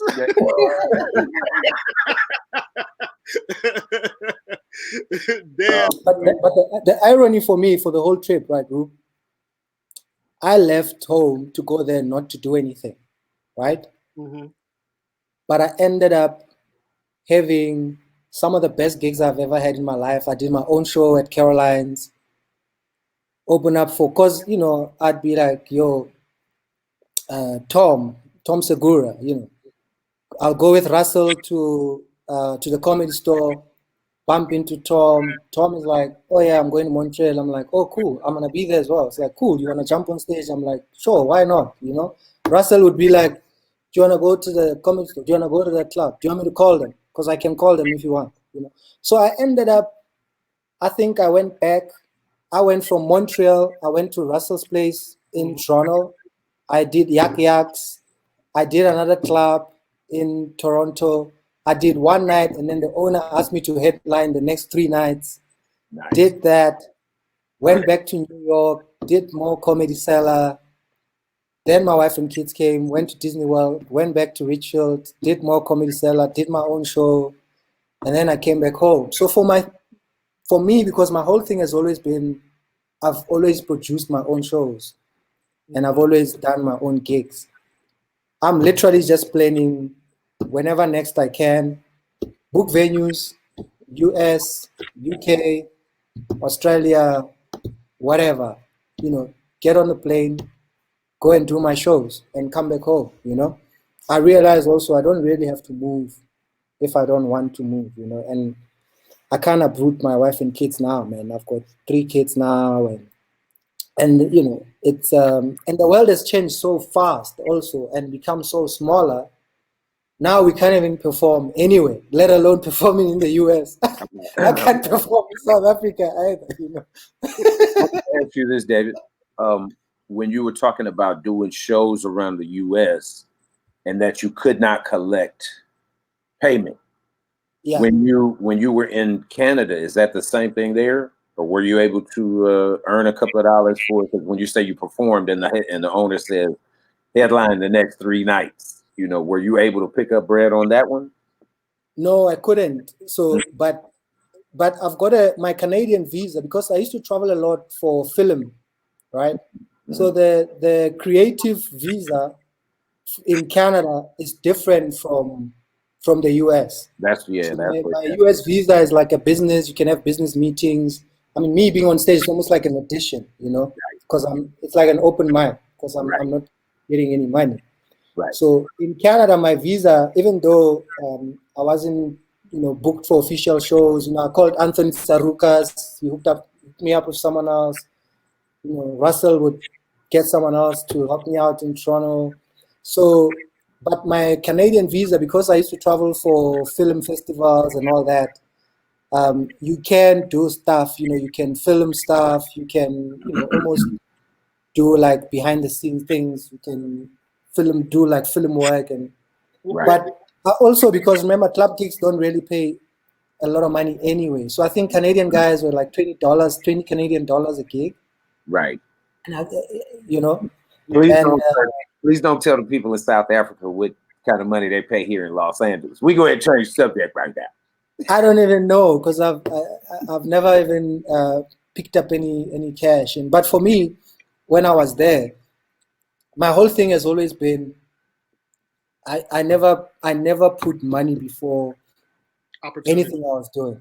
Right. And that's honestly been some of the best work I've ever done.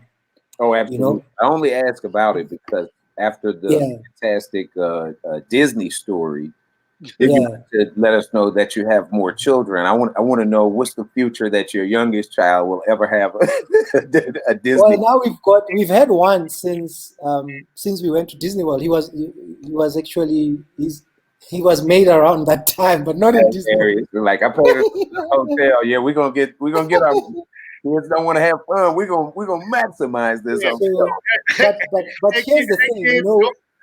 You sent your kid on a ride while you went on a ride. So the crazy thing is when you're a comic and you know you start having kids and anything you do, you start looking for material, right? Yeah. So I guess the comfort is always I've got a routine I do about going to Disney World and which is what happened to me when I was there, you know. And I do this thing that Disney World is so expensive. When black people see each other, they congratulate each other. because I saw so I saw this guy when I was walking around in Disney World. This black guy comes opposite me, looks at me. I look at him and he gives me the thumbs up, right? And then my wife and 2 kids show up behind me and his face just fucking went like, who are you with all these people? Don't tell me you're paying for all this. Yeah, as a very successful drug dealer. Yeah. So Dave, I want to switch gears a little bit because and we're not keeping you too long, are we? You good? You ain't doing nothing. You're on quarantine. Hey man, I'm starting a fresh 2 weeks tomorrow because this would have been our end of lockdown, but we added 2 more weeks, which starts tomorrow.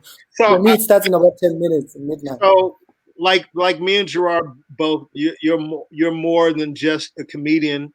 You are a writer, actor, producer, and director. Now, you mentioned earlier about you being on TV. That phrase "chop chop" that you what isn't there? No, it's quang. Where did that come from? Where did quang? Quang. Yeah. So these birds basically used to show up where I used to live before I bought my house. I used to rent in a place called Melrose. And with friends of mine, Quilla Debza, who they have a band and they play the flute, and they're like 3 brothers. And we stayed in the same estate or same complex at the time. And every morning, these birds would kind of wake us up, you know. And one of the brothers Tepo Lerole. You know when you're pissed off at something, it's like, and you try and almost like you're trying to throw it back at it. So the bed would go whang, and then he'd come out of the apartment and start screaming whang back to the bed. But how did it become so popular? Because literally every show I've done, every TV interview, everywhere I went, I started opening up by just saying whang. And then it got to a point where the audience would say it back. And now I'd be walking around somewhere and I'd just hear someone going whang. Oh, so I thought that was a character you did on a TV show. Wasn't there a TV show that you did early on in your career that got the Pure Monati show? There was the Pure Monati show we did, like it's now maybe 5 years ago. What was Pure Monati show, popularly known as PMS. Okay. It was the Pure Monati show. No, it wasn't even from there. This happened a few years after the Pure Monati show. But the Pure Monati show, was that like is that the show you told me that was kind of like in living color? It was like a sketch show?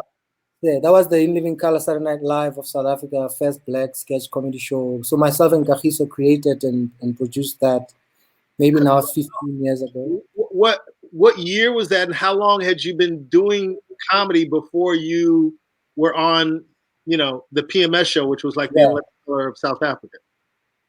So we developed the show when we were second year at the University of Cape Town in 1997. Oh, It only got on air in 2003. Wow. So I started doing stand-up in 1998, which kind of, when we started, me and Kagiso, and became well-known comedians, it kind of then made it easier because we became the stem for black stand-up comedy, That's why we could write, produce, act in it, and went on to make Blitz Patrol after that. It's currently on Netflix. Bliss Patrol is like the Rush Hour of South Africa. Oh, it was like a Rush Hour movie. Wait, like the name of it? Buddy cop film. A buddy cop film. It's called Blitz Patrol. Blitz Patrol, which was a buddy cop film. And it's funny you compared it to Rush Hour, because when people ask me about you, like you said, a lot of people know Trevor Noah from South Africa, and they be like, man, I've heard of David Cow. And I go, well, I call you the Chris Tucker of South Africa. And the reason why I use that example is everybody knows Chris Tucker in America, but Black people were the first ones to really rally around Chris after the Friday movies. Like, he became big in the Black community. And when I went to South Africa and hung out with you, not saying that white people didn't know who you were, but every Black person knew who you were. Like, you were a Black star. You know what I mean? So I always use that comparison. Angelo Saruka says, "What's up, Big Ant?" Yo, Angela, Big Ant. Angelo says, "What's up?" Angelo is a very funny Greek comedian from Montreal. Started doing comedy with Russell Peters. Follow him if you guys don't know him. He's a very, very funny dude. Yeah, great guy. He hooked up my kid in Canada when I was there. Yeah, he's a good guy, man. Angelo's one of those guys. I call him a bitch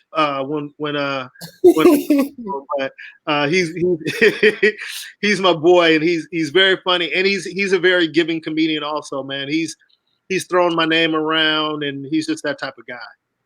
But let's get back.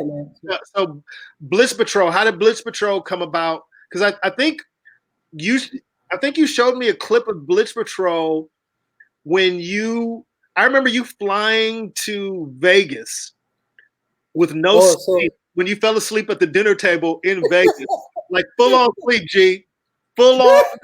Give this motherfucker a blanket. That's how narcoleptic, man. So I was opening up for Russell at the Palms, I believe. At the Caesar's Palace. Was it Caesar's? Oh yeah. It was at Caesar's. Because I was there. Oh, maybe Caesar's Palace. I wasn't on that show. I think I was just there hanging out. Was I on the show? Or no. Someone else opened for us. But we came. We drove. Dwayne Perkins drove. There were like 21 people, I think, at the dinner. Yeah, we all came and hung. That's right. DP did come, because we was like, man, David is in America. We got to meet David in Vegas. Yeah. So I went from the Cannes Film Festival. Yes. See, And I flew. see how he's flossing, G? See how he's flossing? I'm trying. I was going to ask. That's how he was at the Motel 6. He was Used to be my life. Hotel leaning. Yeah.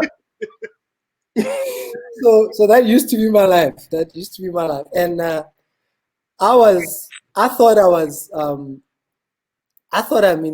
I knew jet lag, right? So I fly from London or from France, go to London, and I fly Virgin to Vegas. To Las Vegas. My first time in Vegas. I get there on the Friday. I go to Russell's house, and then, we go to the hotel. We have a dinner the night before. Russell's show was on the Saturday, and I thought I was doing well, man. Yo, so let me finish the story because David probably don't even remember. So David flies in. We're like, yo, me up. You and Peak picked me up. Yeah, I think. Yeah. We picked David up from the airport. We go back to Russell's house. We're like, yo, you want to take a nap or something? Nah, I'm good. I'm good, man. I slept on the plane, man. But you just flew from Paris, connected through London. Now you just landed. You sure you don't want to take a nap? Nah, man. I'm good. I'm good. I'm good. All right, we're gonna go out to dinner in a few hours. I'll be fine. We get to dinner. We go to Joe's Stone Crab. Oh my gosh. Which is phenomenal food. Shout out Joe's Stone Crab. I don't think the appetizers got to the table before David was asleep. and David don't even drink. Everybody's talking and is laughing. There was probably like 20 of us or something like that. Crazy. It was about 21 people, I remember. Thank you, Russell Peters, man. But it was a big group. Yeah, man. And we didn't Shout out to Russell, man. Shout out to Russell, man. I love him. And the food started coming, G, and the food is delicious. David was asleep, and they was like, let him sleep. We'll right. Portion. Stone Crab, Joe Stone Crab. I had to go because Russell had a couple of rooms at the hotel. So Pete gave me a room, and I passed out. And then I left. When everybody was going home, I had to get up and went home. And then I found out I missed out on so much, Oh, dude. And I wanted to cry because I missed out on Vegas on a Friday night with Russell Peters. Yeah, so I wanted to cry on the Saturday. You only came for a day, right? I stayed for the show and then I left. So here's what happened, right? Everybody was coming and, guys flew in. Yanni flew from Montreal or from Toronto, I don't remember. And the show was Saturday, right? Then I was supposed to go back, I think Sunday or Monday, I think Sunday. Then on Sunday, Russell says everyone is driving back to LA. And everybody cancels their flights. They rebook and reroute their flights to fly from LA back to Canada, starting from scratch, spin bed. My wife was pregnant with my second child. Yes. I remember that. And I said, listen, I have to go back to Africa. I can't stay. So they booked me at the Venetia. Is it the Venetia? The Venetian. One of the hotels. Venetian, yeah.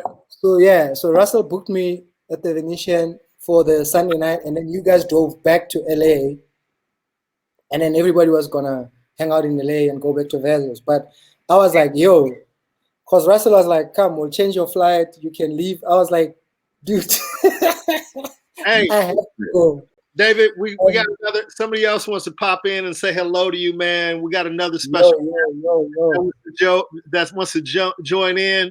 Gerard, I don't know if you had the pleasure to meet him, but you've definitely heard me talk about him because he's another comic that I love and I respect. He's absolutely hilarious. And ladies and gentlemen, Jean Paul. Hey, everybody. David, what's going on, David? I hang out with this guy when in Toronto, man. Yeah, and the last time I think I might have seen you was in Montreal. I think 2017. Yeah, man. So, man, what up, John? I'm good. Yeah, I think you hooked up one of the gigs I did when I was there. Oh no, you had a gig on the Sunday. I was flying back to New York. Yeah, don't say that to Ruben. Yeah, Jean Paul. Ruben's bitter. Yo, man, I love him and I hate him at the same time. This dude always talks about how he wants to get to Montreal. I mean, to Toronto, which I love, is one of my favorite cities in the world. And this lazy dude can't put me on. David, see, I would never give you this deal. Oh my God. I can never give you this deal. But I told Jean Paul, I said, look, man, I ain't even trying to make no damn money. I don't even want to make any money. I just want to go perform. I want to do the David Cow plan. I want to go and just perform. You ain't got to pay me. Maybe if I can make enough money for my plane ticket, which would be like $300 or $400, which I would never fly anywhere for that money. But I just want to play. This motherfucker, this nigga ain't done shit to get me out there, Dave. COVID has changed me. So COVID has changed me. COVID came right on time. COVID has changed me. I'm a changed man. We're gonna make it happen. You will no longer be socially distant, my brother.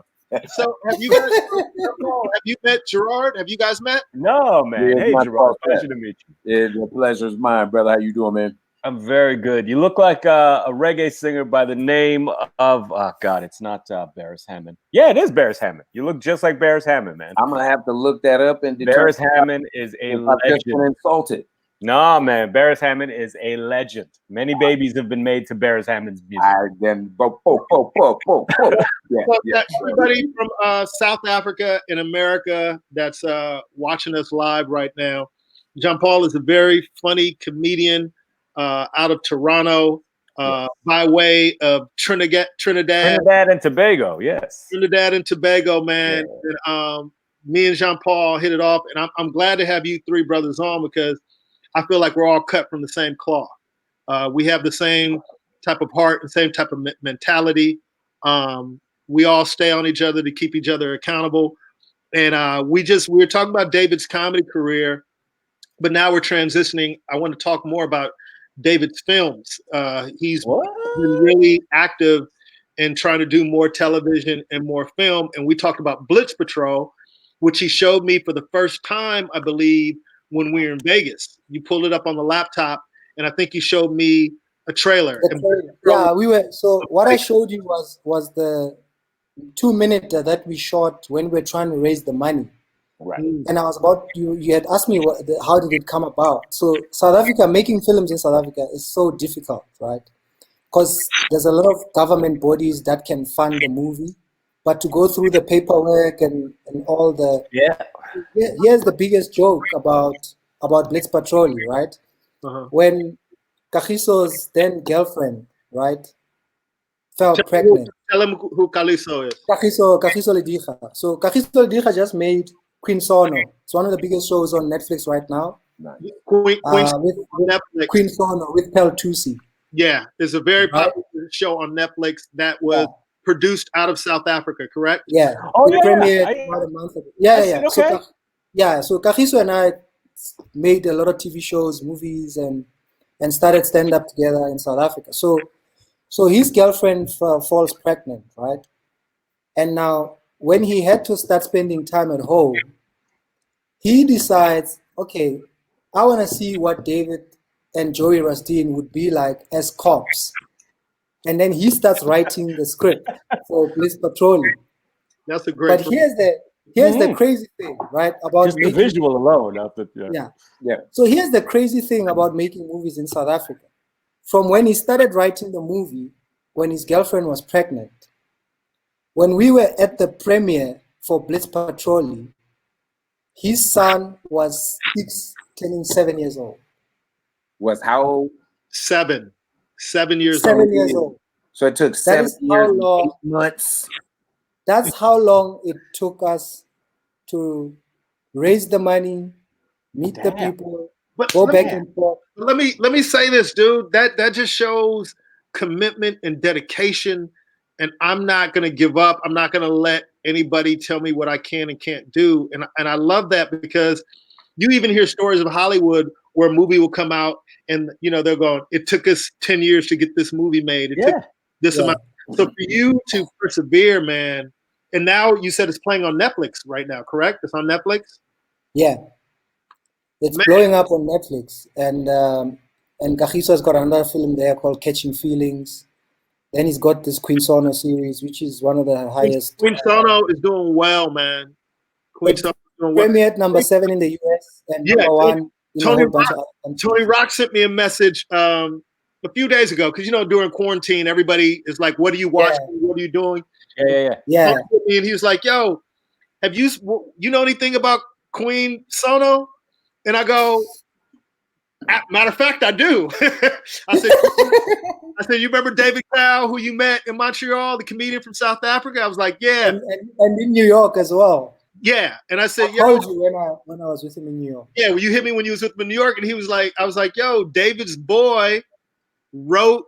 Didn't he write and produce? Wrote, produced, directed." Yeah, he did the whole thing, and it's a black female lead, South African. She's gorgeous, by the way, man. She's beautiful. Yeah, that's Pel Tusi. Shout out to Pel Tusi, man. That's amazing. Shout out amazing chick. Amazing, awesome chick as well. Get in there and do that. Shout out to Pel Tusi. But the reason why I watched the show even before, I didn't know it was from South Africa until the show started. And then first thing, because I just thought it was dope to have a black female action star. Yeah, first African and South African original Netflix series. Because before, not to cut you off, but what was the Jill Scott one? Like she was like the best detective, female detective. Where she was like that was on HBO. I think that was HBO. But was it based in South Africa? I know it was African. It was based in Botswana. What was the name of that? In Botswana. It was something like the best damn female. Yeah, the number one female detective. And it was a really good show. Really? I really enjoyed it.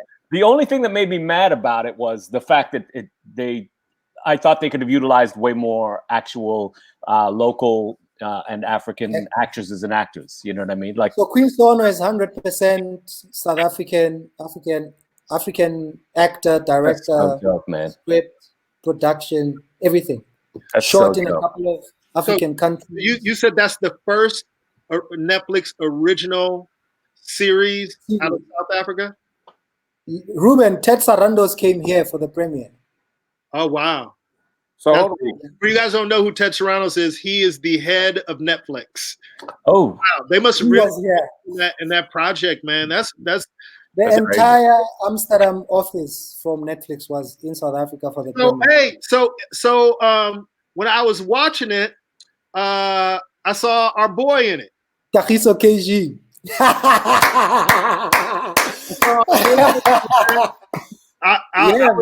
I was happy. I was happy to see him a part of that. Now, I mean, I hate to be like normal friends and everything because I know it's probably be a longer answer, but this is some stupid shit my friends would ask me. Like, how come you wasn't in the damn movie, man?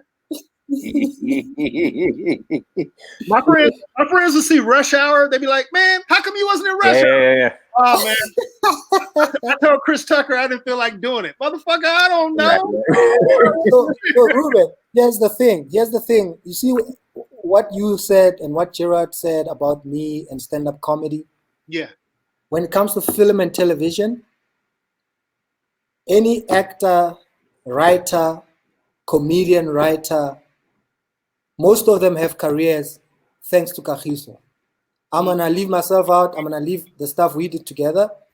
But Kagiso did LNN with Loiso Gola, which was like a late night show for like, I think 11 seasons. I met Loiso Gola, right? Didn't he perform? Yeah. You know Loiso, yeah. Tall, young comic. Yeah. Funny dude. He did another show called Bantu Hour, where he basically employed comedians, actors, produced Catching Feelings, produced Mapet, one of the number one biggest opening films. DJ Black Coffee came on as an executive producer on it, and now made Queen Sono. So even you seeing Kagiso KG Mukhadi now in Queen Sono, Loyiso Madinga, who's playing the French guy, who's working with Pearl Tusi's character in the thing. I'm gonna finish it because I just watched one episode. But go ahead. I'm sorry. Yeah. So basically, I don't know how many comedians literally owe their careers, writing careers, acting careers, literally to Kagiso. Mm-hmm. So he did what you did. What you did in comedy, he did that for people in films. Yeah. So basically, in film and TV. So besides you didn't answer my question. Why wasn't you in the motherfucking movie? Everybody thinking about old Dave, huh? so here's the thing. So which is why I never got to visit them on set, right? Last year, October, November, for 5 weeks, I was directing another feature film supposed to come out this year. Had like a 1 week break. Then I went to perform at Charlize Theron's charity gig in New York. Damn! Don't just name drop and just try to move on. I thought I heard something drop. Like you just said, oh, I went and did Darnell Thompson's charity event. No. I was like, I thought I heard something drop. What was that? Hey, Ruben, you pressed him to do this. You asked him 3 times why he wasn't in the movie. He's like, all right, hand me my calendar. So I paid this $1 million for shit I was doing that same weekend. I was busy doing bigger shit, Ruben. Yeah, right. Now go ahead. Shout out to Kweku Mandela and Daba's cousin who put it together for me. Mm-hmm. And we were working on a few projects. So I directed the one movie for like 5 weeks. Went to New York for like a week or so. Then I came back and I directed another feature for like another 4 weeks. Damn, so I've got 2 films that are coming out at the cinema. Well, depending on what happens with COVID and Corona, I should have had 2 films coming out at the cinema this year. So when they were doing, basically what you're saying, they were doing Queen Sono. When they were shooting, I was shooting as well. You were shooting. Okay. Can I say this real quick? Go ahead, Gerard. Shout out Paul Dees real quick. Yeah, I see Paul Dees in the thing. That's a comic I came up with, and I don't know if I can speak for him, but I always looked at when we came up in Atlanta in the 90s, it was really like pledging a fraternity, where we had to give, you know what I mean? Like you knew who was in charge and we knew that we didn't know much and we had to follow the rules to see how to be a great comedian from the great comedians in front of us. But it seems like when we were talking about David's spirit and how when you get on top and how you put other people in position to win, then when we're hearing about the Netflix people, it almost seems like the whole spirit of all the creatives in South Africa is what it sounds like to me. Were you influenced by that, or are you sitting at the top of that? Were you? Basically, what he's saying is, where are the haters at? It seems like everybody's helping everybody. It's really consistent in entertainment and comedy here. You know? That's why I just want to. Oh, yeah. Oh, damn! Past midnight, man, in South Africa. This dude is still up. That's how it is in my house too. Yeah. Everybody's on lockdown, homeschooling.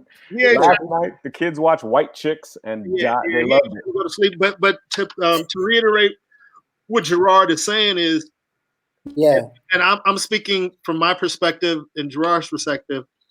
It seems like in South Africa, you guys seem to have the spirit to bring up others. Is it? And I'm just thinking out loud. Maybe it's because of what you guys went through as a country.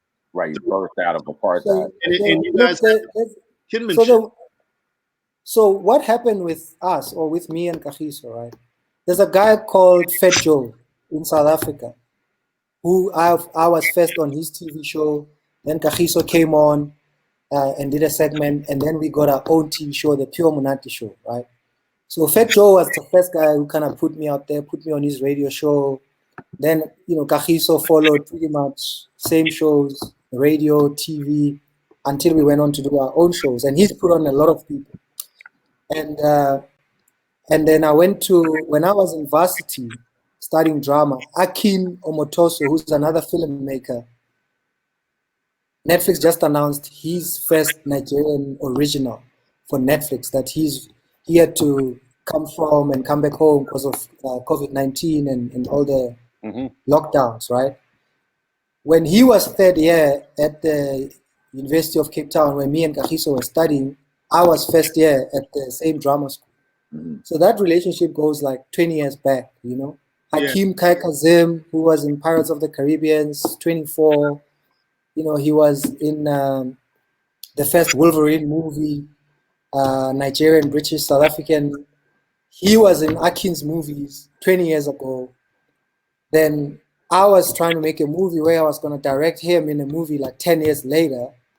And Akin had directed the two of us. And so there is like a line that we all knew we wanted. I didn't even want to make movies.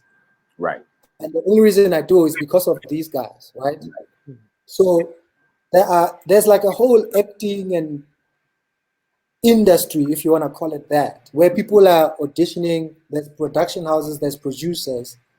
But because of me and Kagiso's stand-up comedy careers, we literally had people saying, can you guys make this? Or can you guys make this comedy show? Can you guys make this thing? Or we would go, we're going to make this movie.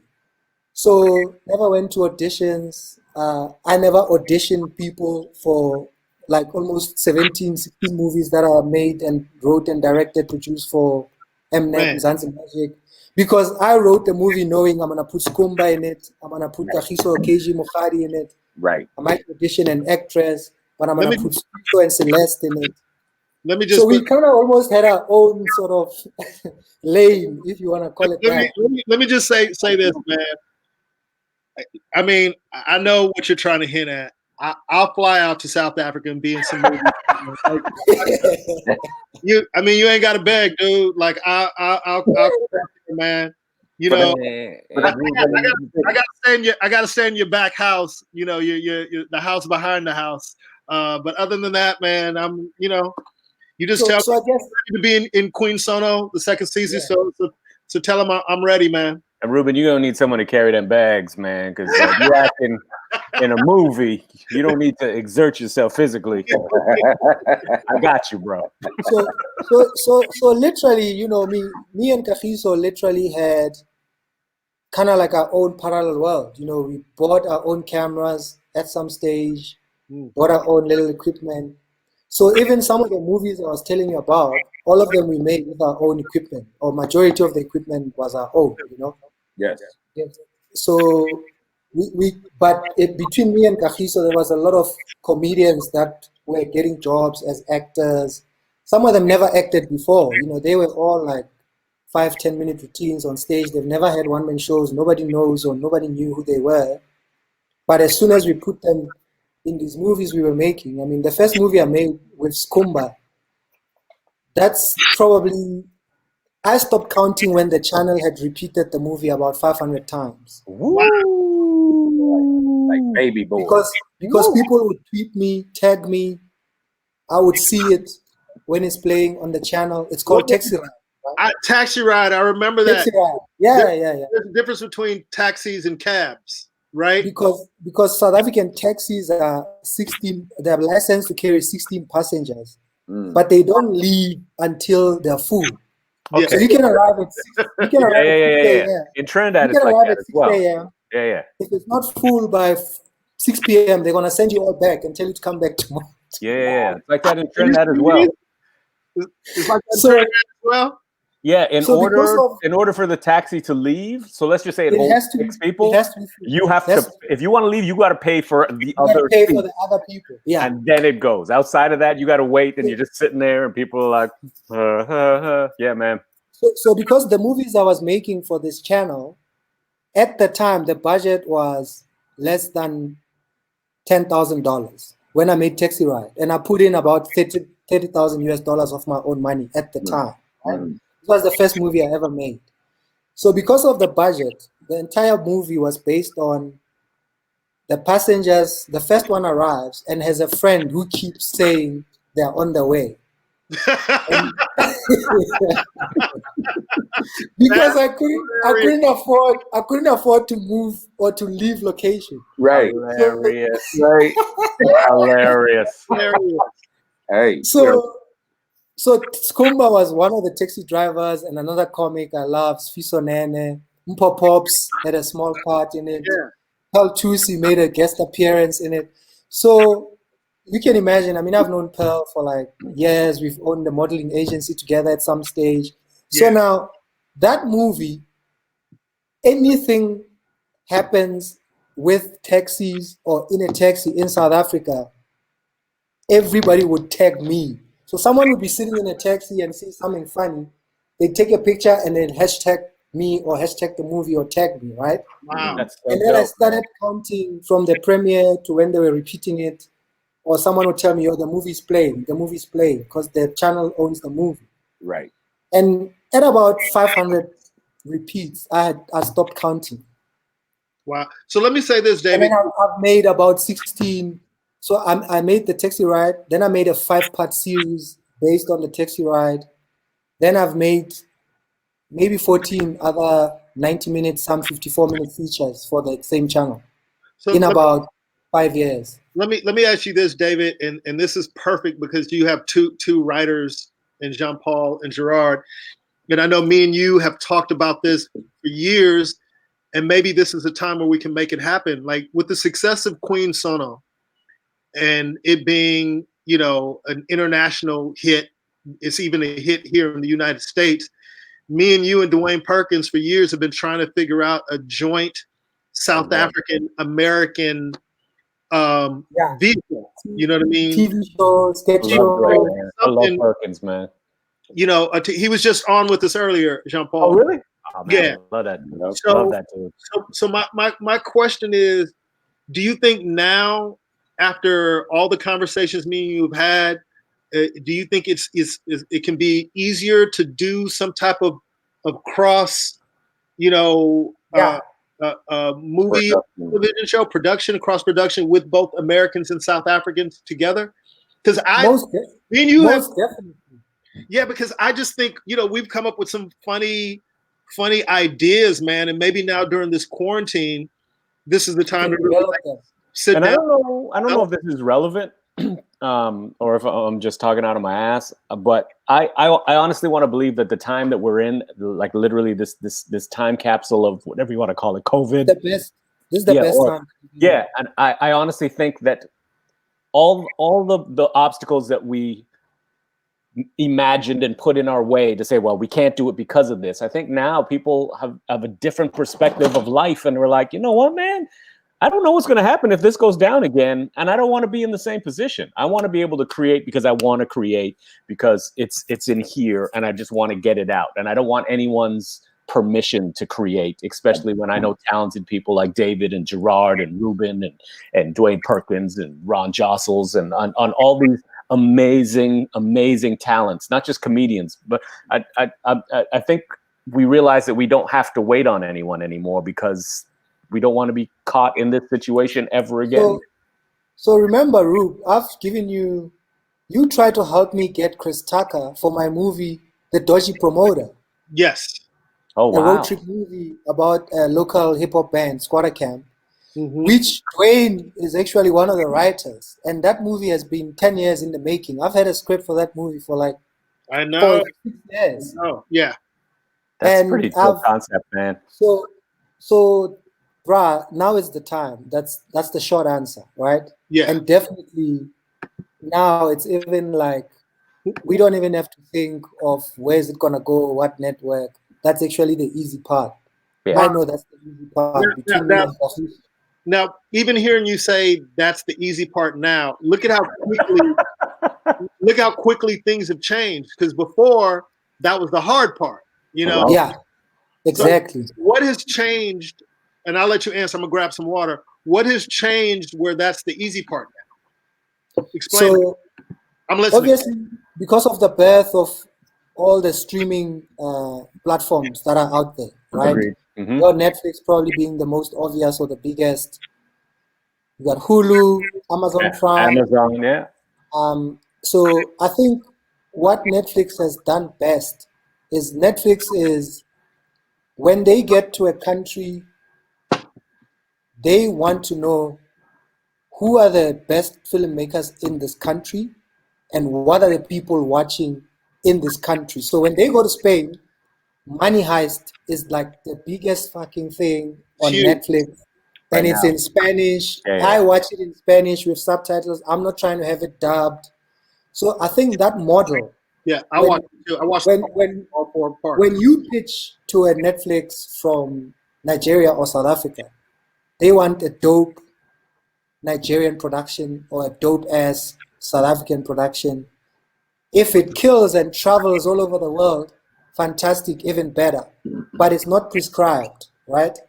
So I don't have to, I can write a script about an American Ruben coming to South Africa, not Ruben coming to play a South African, right? That's the biggest difference, because that's what killed a lot of South African productions. Exactly. International We're actors set up were coming this way. imposed and Yeah. forced on the actors, Well, on the industry to try and recoup the money. So I'm saying one of the things that killed a lot of South African movies traveling is South Africans hated foreigners playing South Africans in all these big movies, you know, your Nelson Mandela stories and all these biopics that were coming out of South Africa. So we have that here too. So that's the first thing, right? And obviously when it comes to equipment and to actually producing a movie, unless you're making science fiction shit and Marvel movies, the money it takes now for us to make movies is way less from an equipment point of view. A lot of us own our own equipment anyway. We are the writer, we are the actors, we are the producers, editors, post editors, sound people. Key grip. Yeah, but let me say this to you: when you see, and I'm gonna start watching it tonight, a movie like Queensana, which seems like a huge production, like it has that, you know, value look to it. Yeah, it just looked like, man, they spent some money on this. You know what I mean? No, but Ruben, you see me telling you about making a movie for $10,000 for like a channel. Blitz Patrolli at the time we made it for $1 million, right? At the time for 10 million rands in 2013, right?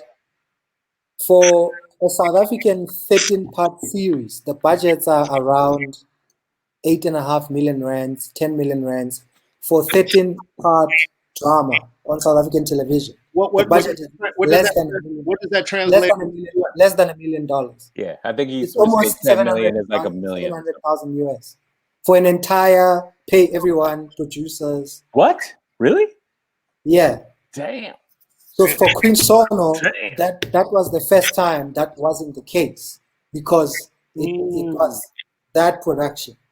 So the movies that I made, I mean, the budgets were maybe $500,000 or around $500,000. The ones I was directing, which is more or less average to make a movie in South Africa.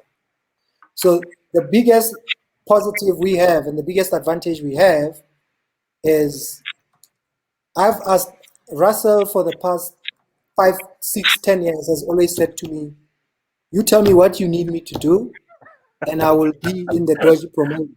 Yeah. Yo, you are coming for the tour. I might be shooting. I might tell me where to go, when to show up. I'll be there, right? Yeah. And I don't take that for granted.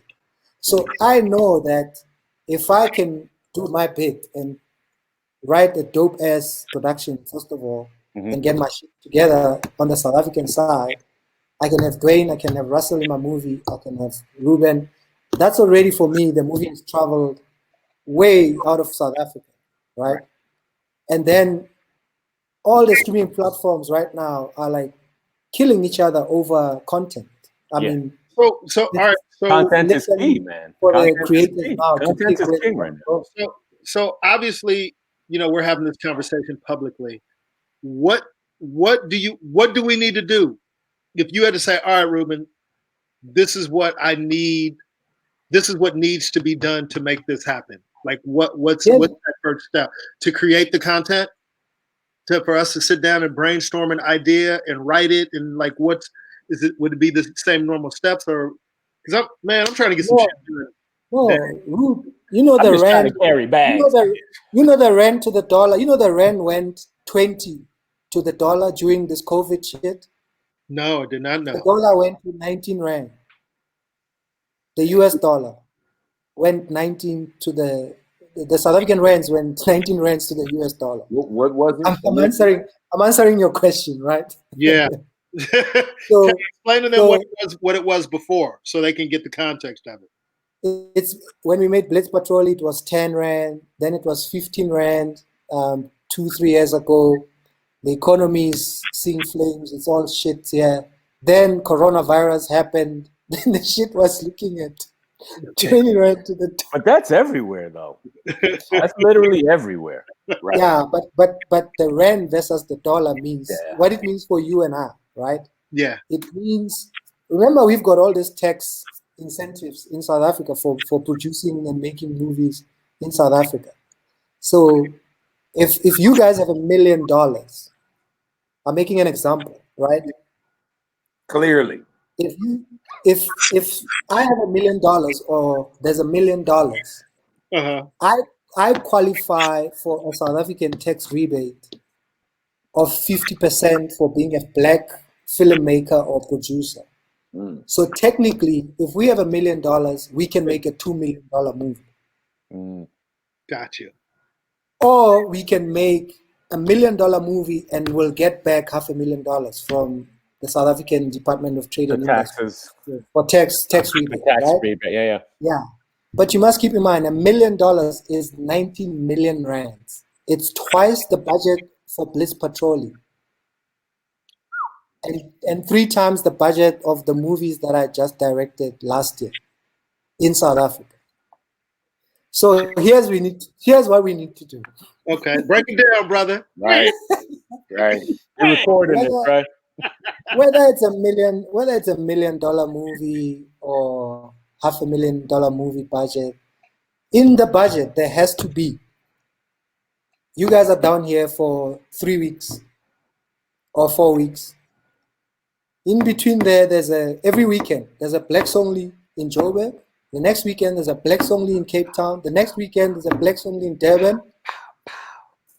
Monday, Tuesday to Thursday, we are on set. We putting in 12, 14-hour days. We shoot the shit. Friday, we get on the road. We get on the plane. We get in the car. We do like 2,000, 4,000, 5,000 people on the weekend. That's the dopest Monday, shit. We go back. We finish shooting the shit. Add 7. It's the only way it's going to happen. It's the only way it's going to happen. So we need to literally find or somehow finance. You got to be away from home for 3 weeks. You got to fly to South Africa. You know, your expenses must be taken care of over there. My expenses here must be taken care of, so that when we say for this month, this is what we're doing. Yeah. And that shit can be cut and paste, man. You can get any comedian from anywhere in the world. We know too many talented people around us. And for the people, that's watching that don't know, when David is saying on the weekends we can do shows with 3 or 4,000 people, these are the type of shows that David dude in South Africa. Come on, man. Just so you know, you get an idea that we're just not talking. Dude, that's crazy. Like 10,000 people that I had the opportunity, the blessing to perform in front of. So that's what we're saying. But hey, man, I'm down, man. I'm just ready to work. I just think the world needs entertainment. We're all going through this COVID together globally. Yeah, that's one reason why I wanted to have you on here. I wanted to have Jean Paul on here and wanted to have Gerard on here, just so people can get a larger perspective of what's going on around in the world. Because a lot of times we think that we're only going through the thing by yourself. Yeah. You think you're alone. Yeah. You think you're alone. So when we're in this position right now, I just think we can use our time wisely. And then with the thing that's dope about collaboration, if I wake up tomorrow morning and I'm depressed, Jean Paul might be in a good mood. He calls me, he uplifts me. I'm like, okay, let's get to work. David's not having a good day. Like, we all lift each other up by working together and creating something for the world. And having been to South Africa, I think 4 or 5 times, I just always have felt like, because especially the Black people in South Africa, that's really what I can speak of, is they're very familiar with America, with the culture. Yeah, I mean, with most parts of the world, because our media and our news and TV shows. Yeah, so I just think some type of organic, non-hacky story idea would be would be dope. You know, instead of somebody trying to come, American coming to South Africa trying to play South African, you know, just have a fish out of water story like me and talk. I won't go into the depths of that. Yeah, I was about to say, let's do this offline. Yeah, we'll get into the deeper shit offline. But my head, when we start this, it's hard. I'm already about to start. What if we? Yeah, let me tell you about Gerard. Ruben, do these guys know Russell first became famous in South Africa before? John Paul knows that, and for you guys, Russell before Peters, many parts of the world. Yeah, Russell Peters, before he was even famous in Canada, where he's from, he broke in Durban, South Africa. That's where he broke. I did a month with Russell in Durban years ago. This how long ago it was is I still had braces. That's how long ago it was. Wow. It's about 16, 17. Yeah, about that. And so what's it called? The Royal Hotel? The Royal Hotel is next to the Playhouse. The Playhouse Theater. That's exactly where we played. We played the Playhouse. Downstairs from the Royal. And it was absolutely phenomenal. All I ever wanted to do was just hang out and see the people. Like you hear so much about South Africa through other, like the news and all that, but it's nothing like that, man. It is. I've been dying to go back to South Africa. The energy, the just everything about it, I loved, man. I loved everything about it. Once we make a few $1 million off of the production we do, I want to get a place in South Africa. It would be great. Look how much I love it out there. We have to get one in Durban, right? Because there's no winter in Durban. Really? So it's like KwaZulu Natal? Like LA. Hey David, somebody put and that. It's like a 1 hour flight from Joburg or like a 6 hour. What'd you say, Gerard? When David's son asked the question about snowing in April, I read real quick on a comment. Somebody said, "Hey, it's like Durban, bruh." He said Durban, right? Yes. Basically, like I was saying, yes, Cali, it never really rains. You know, we don't have it. Man, funny that you bring that up. Yeah, it's like. But I got to be honest though, I love Cape Town though, man. Cape Town's my understanding. I've never been to Cape Town, but all I ever hear about Cape Town is it is like just the backdrop of the Table Mountains and just the people, the energy. It's insanely cosmopolitan. It's just pretty dope, man. So I've never been. I've been dying to go, man. I have never been. I want to touch all of it, but you can schedule my accommodations in the city where there's no winter. I want to get out there. We're gonna be everywhere. But I went on a safari. I physically saw a dung beetle rolling dung across the street. About it. You got it, Deez. Deez says all he wants to do is barbecue at my place in South Africa. Damn right.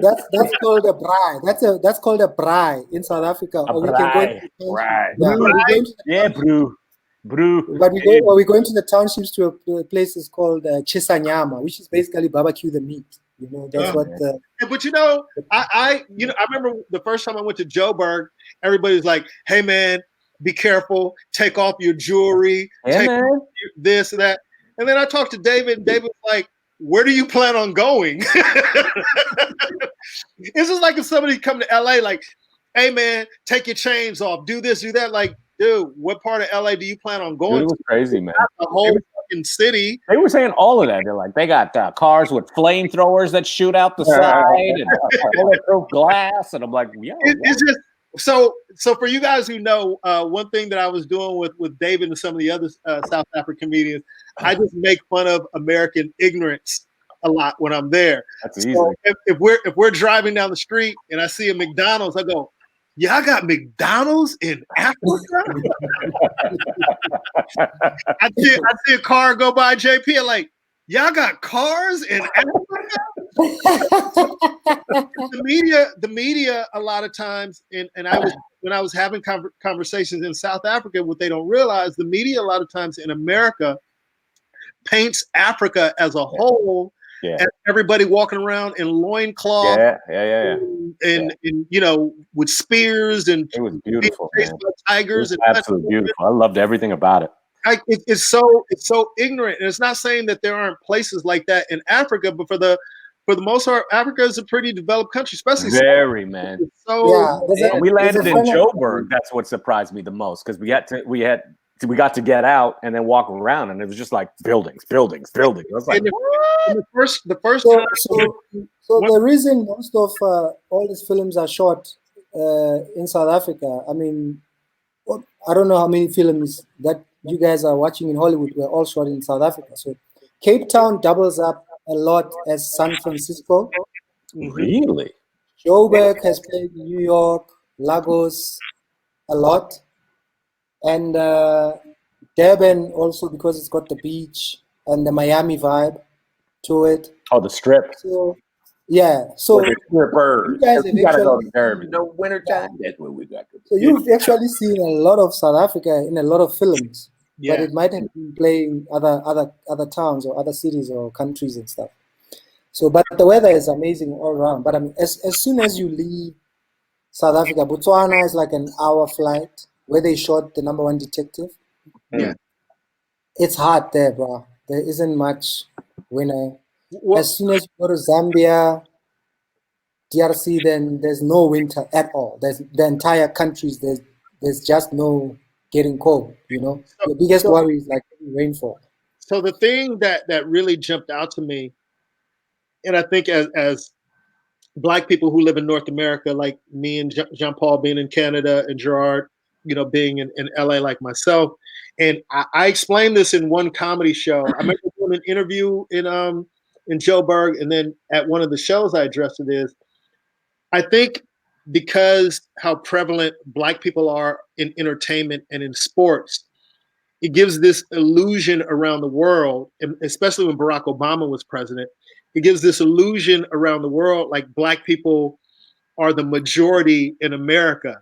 Like everywhere you go, you're specific places, man. You're going to see Black people. And I remember telling the person that was interviewing me when I was in Joburg that you can get on an airplane in the United States of America and be the only Black person on a flight. And they were just like, what? So I took pictures. It's not like South Africa, because one thing that jumped out to me about South Africa, which I loved, is there's Black people everywhere. Yeah, it's Africa. So Ruben, I know. But when you see it, Mr. Jean Paul, when you're not used to it and you see it, it fucks you up. So it's kind of like Atlanta. So Ruben, when I was that time I was at Russell's house in 2017, and I had to go back home because a friend of mine died. Yes. I had flown Air France, right? And I had obviously planned to fly back like 2-3 months later.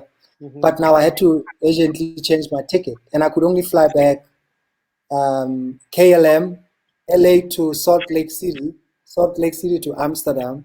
Damn. So I have a picture, right, of when I was going into my plane seat, of like white people turning around and looking at me like this, because I was the only Black on the other side. Yeah, from LA to Salt Lake City, from Salt Lake City to Amsterdam. But so you would never have that experience in South Africa. Like, you're not going to fly from Joburg to Cape Town and be the only Black person on a flight. No. You're saying there's no equivalent in Africa to America's Utah. But I was actually surprised when we got out of the plane in Joburg. I didn't see that many white people, and when I saw one, I was like, I couldn't believe it, and I had to take a picture, and he refused to take a picture with me. Hey, I was a white dude in Africa. Yeah, and he was my Durban experience when I went with Russell, and I'll never forget this. We were landing in Durban, and we're in first class, of course. Russell turns and looks at me and he goes, shout out to Russell. Shout out to Russell Peters. Shout out first class. Yeah, we get out of first class, and before we walk to the jetway, Russell stops and he looks at me and goes, hey man, when we get off this plane, you're gonna think you're in India and not in Africa. Oh, in Durban. In Durban? Yeah. And we got up, and it was Indians everywhere in Durban. When I went to Durban, I still had hair. As you see, I don't have hair. I still have hair. My hair, when it grows long, is straight because, you know, the Indian mix in Trinidad. Dude, I was a rock star in Durban, man. It was VIP at every club. Every Indian in Durban wanted to hang out with me. And they're like, oh, you're from Trinidad and Tobago, because they're big on cricket.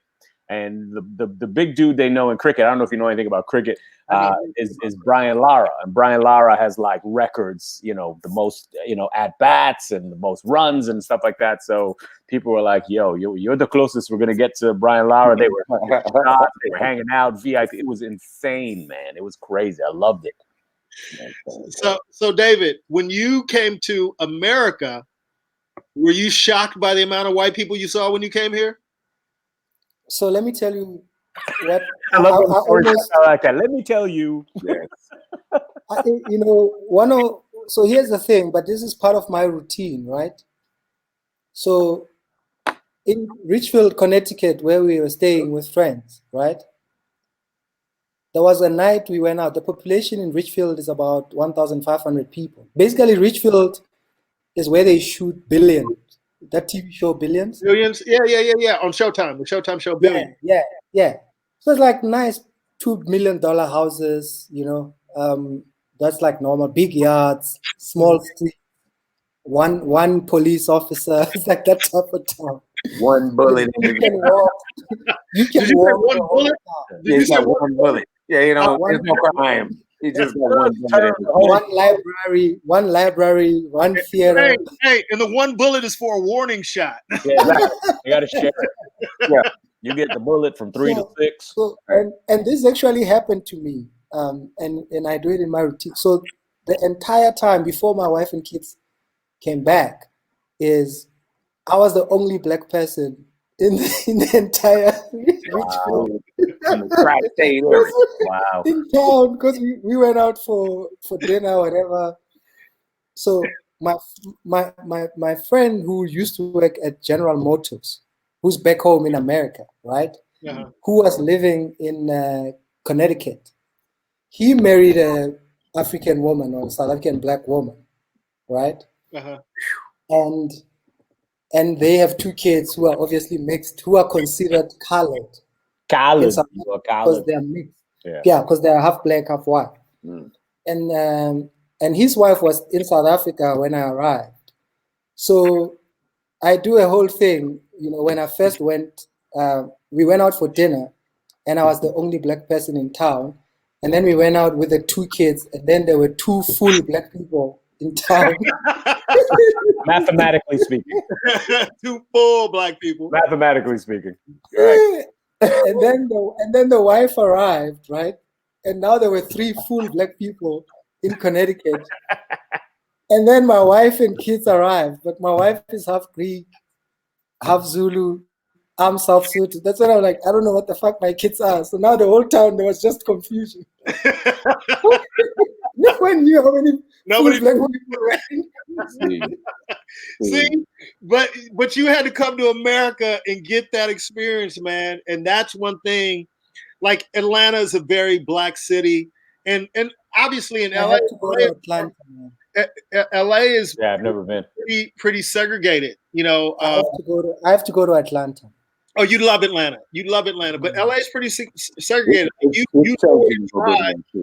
What'd you say, Gerard? The political landscape is changing in Atlanta. Like, for the first time in 75 years, the infrastructure is starting to turn other than African American, other than black.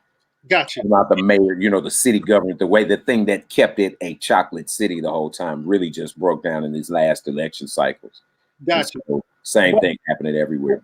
But when people go, man, you from LA, and you know, it's you know, people don't realize LA does have diversity, but we're still kind of segregated. Like, you know where all the black people live, like, you know, the pockets of where everything is. So, you know, especially being in Hollywood and working in Hollywood, you know, when I first started doing comedy and I was working at the Comedy Act Theater off of Crenshaw and 43rd, you know, that Leimert Park area is a black area. So, of course, you're always around black people, but that's just a small part of Los Angeles. So if you're going to do shows in Hollywood, you're around everybody there. You know what I mean? So Yeah. To be at a comedy club and there not be a lot of blacks at a show, if it's not a black show, is a very common thing. Like Dee said, LA is very segregated. I believe, Dee, don't you live in Compton? I think, because I grew up in Del Amo. I grew up in Carson and off of 190th in Wilmington, and where I grew up was a black area. Like there are no white people, in my neighborhood growing up that I can think of. Might have been one or two, maybe, but by and large, our interactions in Hollywood are very white. Very. So to go to South Africa, and then to get on the plane and to the people, like jobs that, quote unquote, not to sound stereotypical, but jobs, let's say, that Mexicans would do out here, blacks were doing all the jobs, in South Africa. But that's the beauty of going. Like when I go home to Trinidad, that's even in growing up, it never occurred to me, because you go into the drugstore, the pharmacist is black, the police officers are black, the post office is black, the bakers are black. You know what I mean? So it wasn't until you get to Canada, and thank God my parents moved to Toronto, where at least people seem to get together from the different cultures. But it wasn't until we came to outside of where we came from that we experienced all that kind of crazy shit, man. I recently saw like a YouTube thing with Pierre. Pierre Edwards, right? Pierre. And so Pierre was one of the first guys who came out with Dwayne when I was doing Comedy Blackout, right? Mm-hmm. And this is before Blacks Only, correct? Yeah, this was before Blacks Only. And Capone has been out for Blacks Only as well. But I was watching this YouTube interview with Pierre, and he says he got shot in the ass in Compton. Wasn't it a Jamaican dude outside the McDonald's? The Jamaicans. Yeah. The Jamaicans shot him outside. Yeah, I think it was Comedy Hype YouTube. Let me say this, being in LA. Compton. So the reason I'm asking is because Paul D just says he still lives in Compton and he loves Compton. So I'm wondering, isn't that where Pierre got shot in the ass? But here's the thing. No, Pierre got shot in DC, didn't he? Oh, yes, it was DC. He grew up in DC. He's from which is too, David, Chocolate City. Yeah. Because in my head, I was wondering if Compton is what we think it is from music videos and TV shows. Where Smokey lives, where Paul Deese lives, it's like I live right here in Inglewood, very similar, where you have the element. He lives in a family-oriented space. But again, if you go down the way, it's that. But where he lives is a very wonderful, cool, loving neighborhood. It kind of gets back to my point about when they were telling me to be careful in Joburg. Yeah, there's places in Compton you can get shot in the ass, but there's places in Carson that you can get shot in the ass. There's places in Cerritos you can get shot in the ass. On Hollywood Boulevard. There's places in Hollywood you can get shot in the ass, like Ventura Boulevard. Yeah, it just depends. Yeah, same here. Yeah. Mulholland Drive. Look, I mean, so let me tell you then some of the things, right, in South Africa, right? So, I mean, I think the statistics now are saying we're the murder capital of the world, or we're number 2 or some stupid, like 50 murders a day or something. But it's a lot of robberies and violent murders, right? Right. So, because of the lockdown, alcohol is banned in South Africa for the past 3 weeks now, right? Mm-hmm. Bro, when I say to you crime is like zero, the crime that's being reported, people are blowing up liquor outlets. Did you say blowing up? Blowing up entrances into liquor outlets, as in like with explosives. What? Damn. You said liquor outlets? Those are the crimes that are being reported. That's why I had to ask. From 50 murders a day, rapes, this, that, armed robberies, we're down to 0, right? Wow. For the past 3 weeks since lockdown and stay home and all that, the previous bodily harm, but a lot of husbands or men beating women. That's going up. Domestic violence is shot up everywhere. Everywhere. Oh, you can believe it. It's bad. It's bad. Like 50,000-60,000 cases reported. Yeah. And so because we were talking about the whole crime thing and you can get robbed everywhere, in South Africa it was bad. It was really getting bad, right? And what happens also, what they call cash in transit heists in South Africa, which are basically the cars or the trucks that move cash. Armored vehicles. Armored vehicles, right? 2019, up until July, there was one every day in South Africa. Or minimum one every day. Every single day, somewhere, there was one cash van going down. And like the guys would come, blow it up, take some money, run away or jet, and then the community would run and pick up whatever money is left. There's like videos on social media, on WhatsApp, but all the time. Like what's happening in downtown LA? The 7-Eleven at 7th and Grand, which is really nice condos, great restaurants and all that. But that's a tough corner. A lot of ne'er-do-welling going on. Ne'er-do-welling. Yes. Dave, somebody had a question. Read it on the screen. Can you read that? Ruben Paul looks like Mosquito. Mosquito is one of the biggest DJs, producers. Probably Black Coffee gives him credit for some or parts of his career, DJ Black Coffee. And he's literally almost like me in music.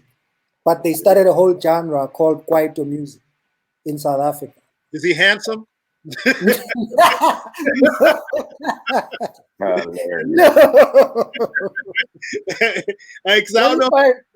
find the scooter. He's a great guy. He's a cool ass guy. That's good. Well, Dave, man, I'll find a scooter for you. He's a legend, man. Dave, we've kept you on for 3 hours, bro. 3 hours, bro. And I love and appreciate you, man. And I can't wait till we can all sit down in one room together. But that's not going to stop us from. He's he's almost like Dr. Dre. Oh, for real? Okay, I'll look him up. I can't really see him because there's a glare. Not necessarily rap music, but like a different South African genre of music. Just Google DJ Mosquito. I will. But I look retarded. What I tried doing now is I look completely retarded. I was saying, Rube, are you recording the interview? Yeah, it's recorded. I'll leave it on my Facebook page if people want to go back. This is dope. Yeah. Get it. But I will say I can't wait till we're all in a room together again, or for the first time with Gerard. And but we should talk about creating something together. We can use this privately. We can use this StreamYard. We can do Zoom. We can do whatever. But we should do something, man. Why not? So can I interrupt before you guys close off? Yeah. Can I extend an invitation? So in this quarantine state, we decided to do a show called The Minority Report. The way I describe it, we do it every Sunday. We've only done 2. The next one will be this Sunday. I say it's like what I'm trying to make it is like The Daily Show and The View had sex and had a baby.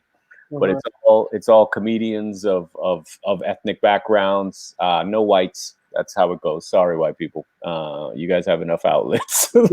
but it's like Asians, brown, female, blacks, Jamaicans, American. So I would like to extend an invitation at some point to have you guys be a special guest on the show. It's like an hour show. We have segments. We have a hot topic. You got up to 3 minutes off the top to say whatever it is you want.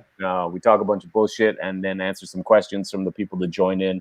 So I want to extend that invitation to the Minority Report over the next little while. So what platform? Zoom. Just because we don't know any better right now. So no. We're finding jump in. I just want to make sure you say that. So that people listening can follow. Yeah. Okay, cool. Yeah. So I'll make sure I don't know if you have David's information or Gerard's information, but I'll make sure that I connect all you guys. And I have a couple of things that are through the pipeline on this virtual world that we're in. I pitched a couple of shows that people like, so nice. We're going to be doing some stuff, but I want to continue doing stuff like this. You know, getting comedians on, and just talking about life, their careers, what we can do, how we can move forward, and I really enjoyed this, man. David, I love you. What time is it in South Africa right now? Like 1 something. 1 a.m. man. Yeah. 1 a.m. 1 Day a.m., 22. Day 22 of 35. Yeah. In Hey, lockdown. But David, is it really 1 a.m.? No one is paying attention to time anymore. No, nobody. My body clock checked out. The other day I went to I don't know if 6 you guys have struggled with this, man, but like I try to stay on some type of routine, but sometimes, man, if I smoke a little bit too much weed or something, I'll fall asleep like around 5. Ruben, imagine I've still never smoked weed. I still don't drink. I haven't for the quarantine. I haven't for the quarantine yet, just because I'm scared of the coughing. No, David, I'm thinking of starting to drink because of this lockdown. You drank with me before. You drank with me. We had champagne after Black Soul. We had champagne. Said they stopped selling liquor. I didn't know that. Yeah, they stopped. They stopped selling liquor in South Africa for the period, and now they've extended by another 2 weeks. Yeah, so there's I don't know Paul black D, market, but I want to there's shout out black Paul market D prices for alcohol now. People are smuggling alcohol. Sure. Cops are selling alcohol. But let's all connect again soon, guys. You know, I really, really, really enjoyed this. Jean Paul, I appreciate you. Gerard, I appreciate you asking me to come jump on. And David, I appreciate you, brother.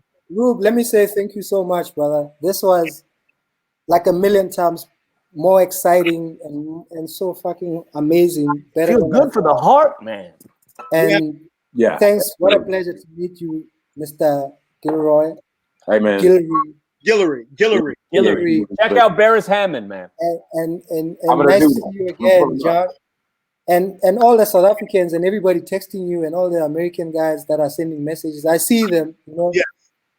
Yao has been there the whole night. Yao Pepra, we went to UCT together. What's up, Yao? Big shout out, Yao. Is that my friend Sam Mapitela, we play golf together.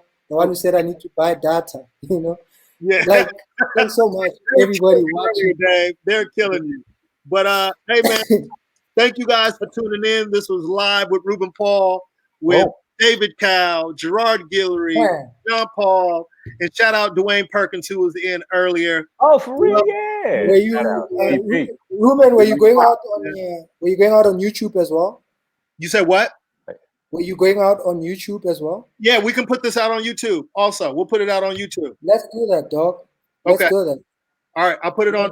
I'll call my tech guy and have him put it on YouTube also, man. Ooh, Ruben got a tech guy. Hey, you got it. Hey, shout out to Sneaky G from Hong Kong. Sneaky G from Hong Kong. It's all love, man.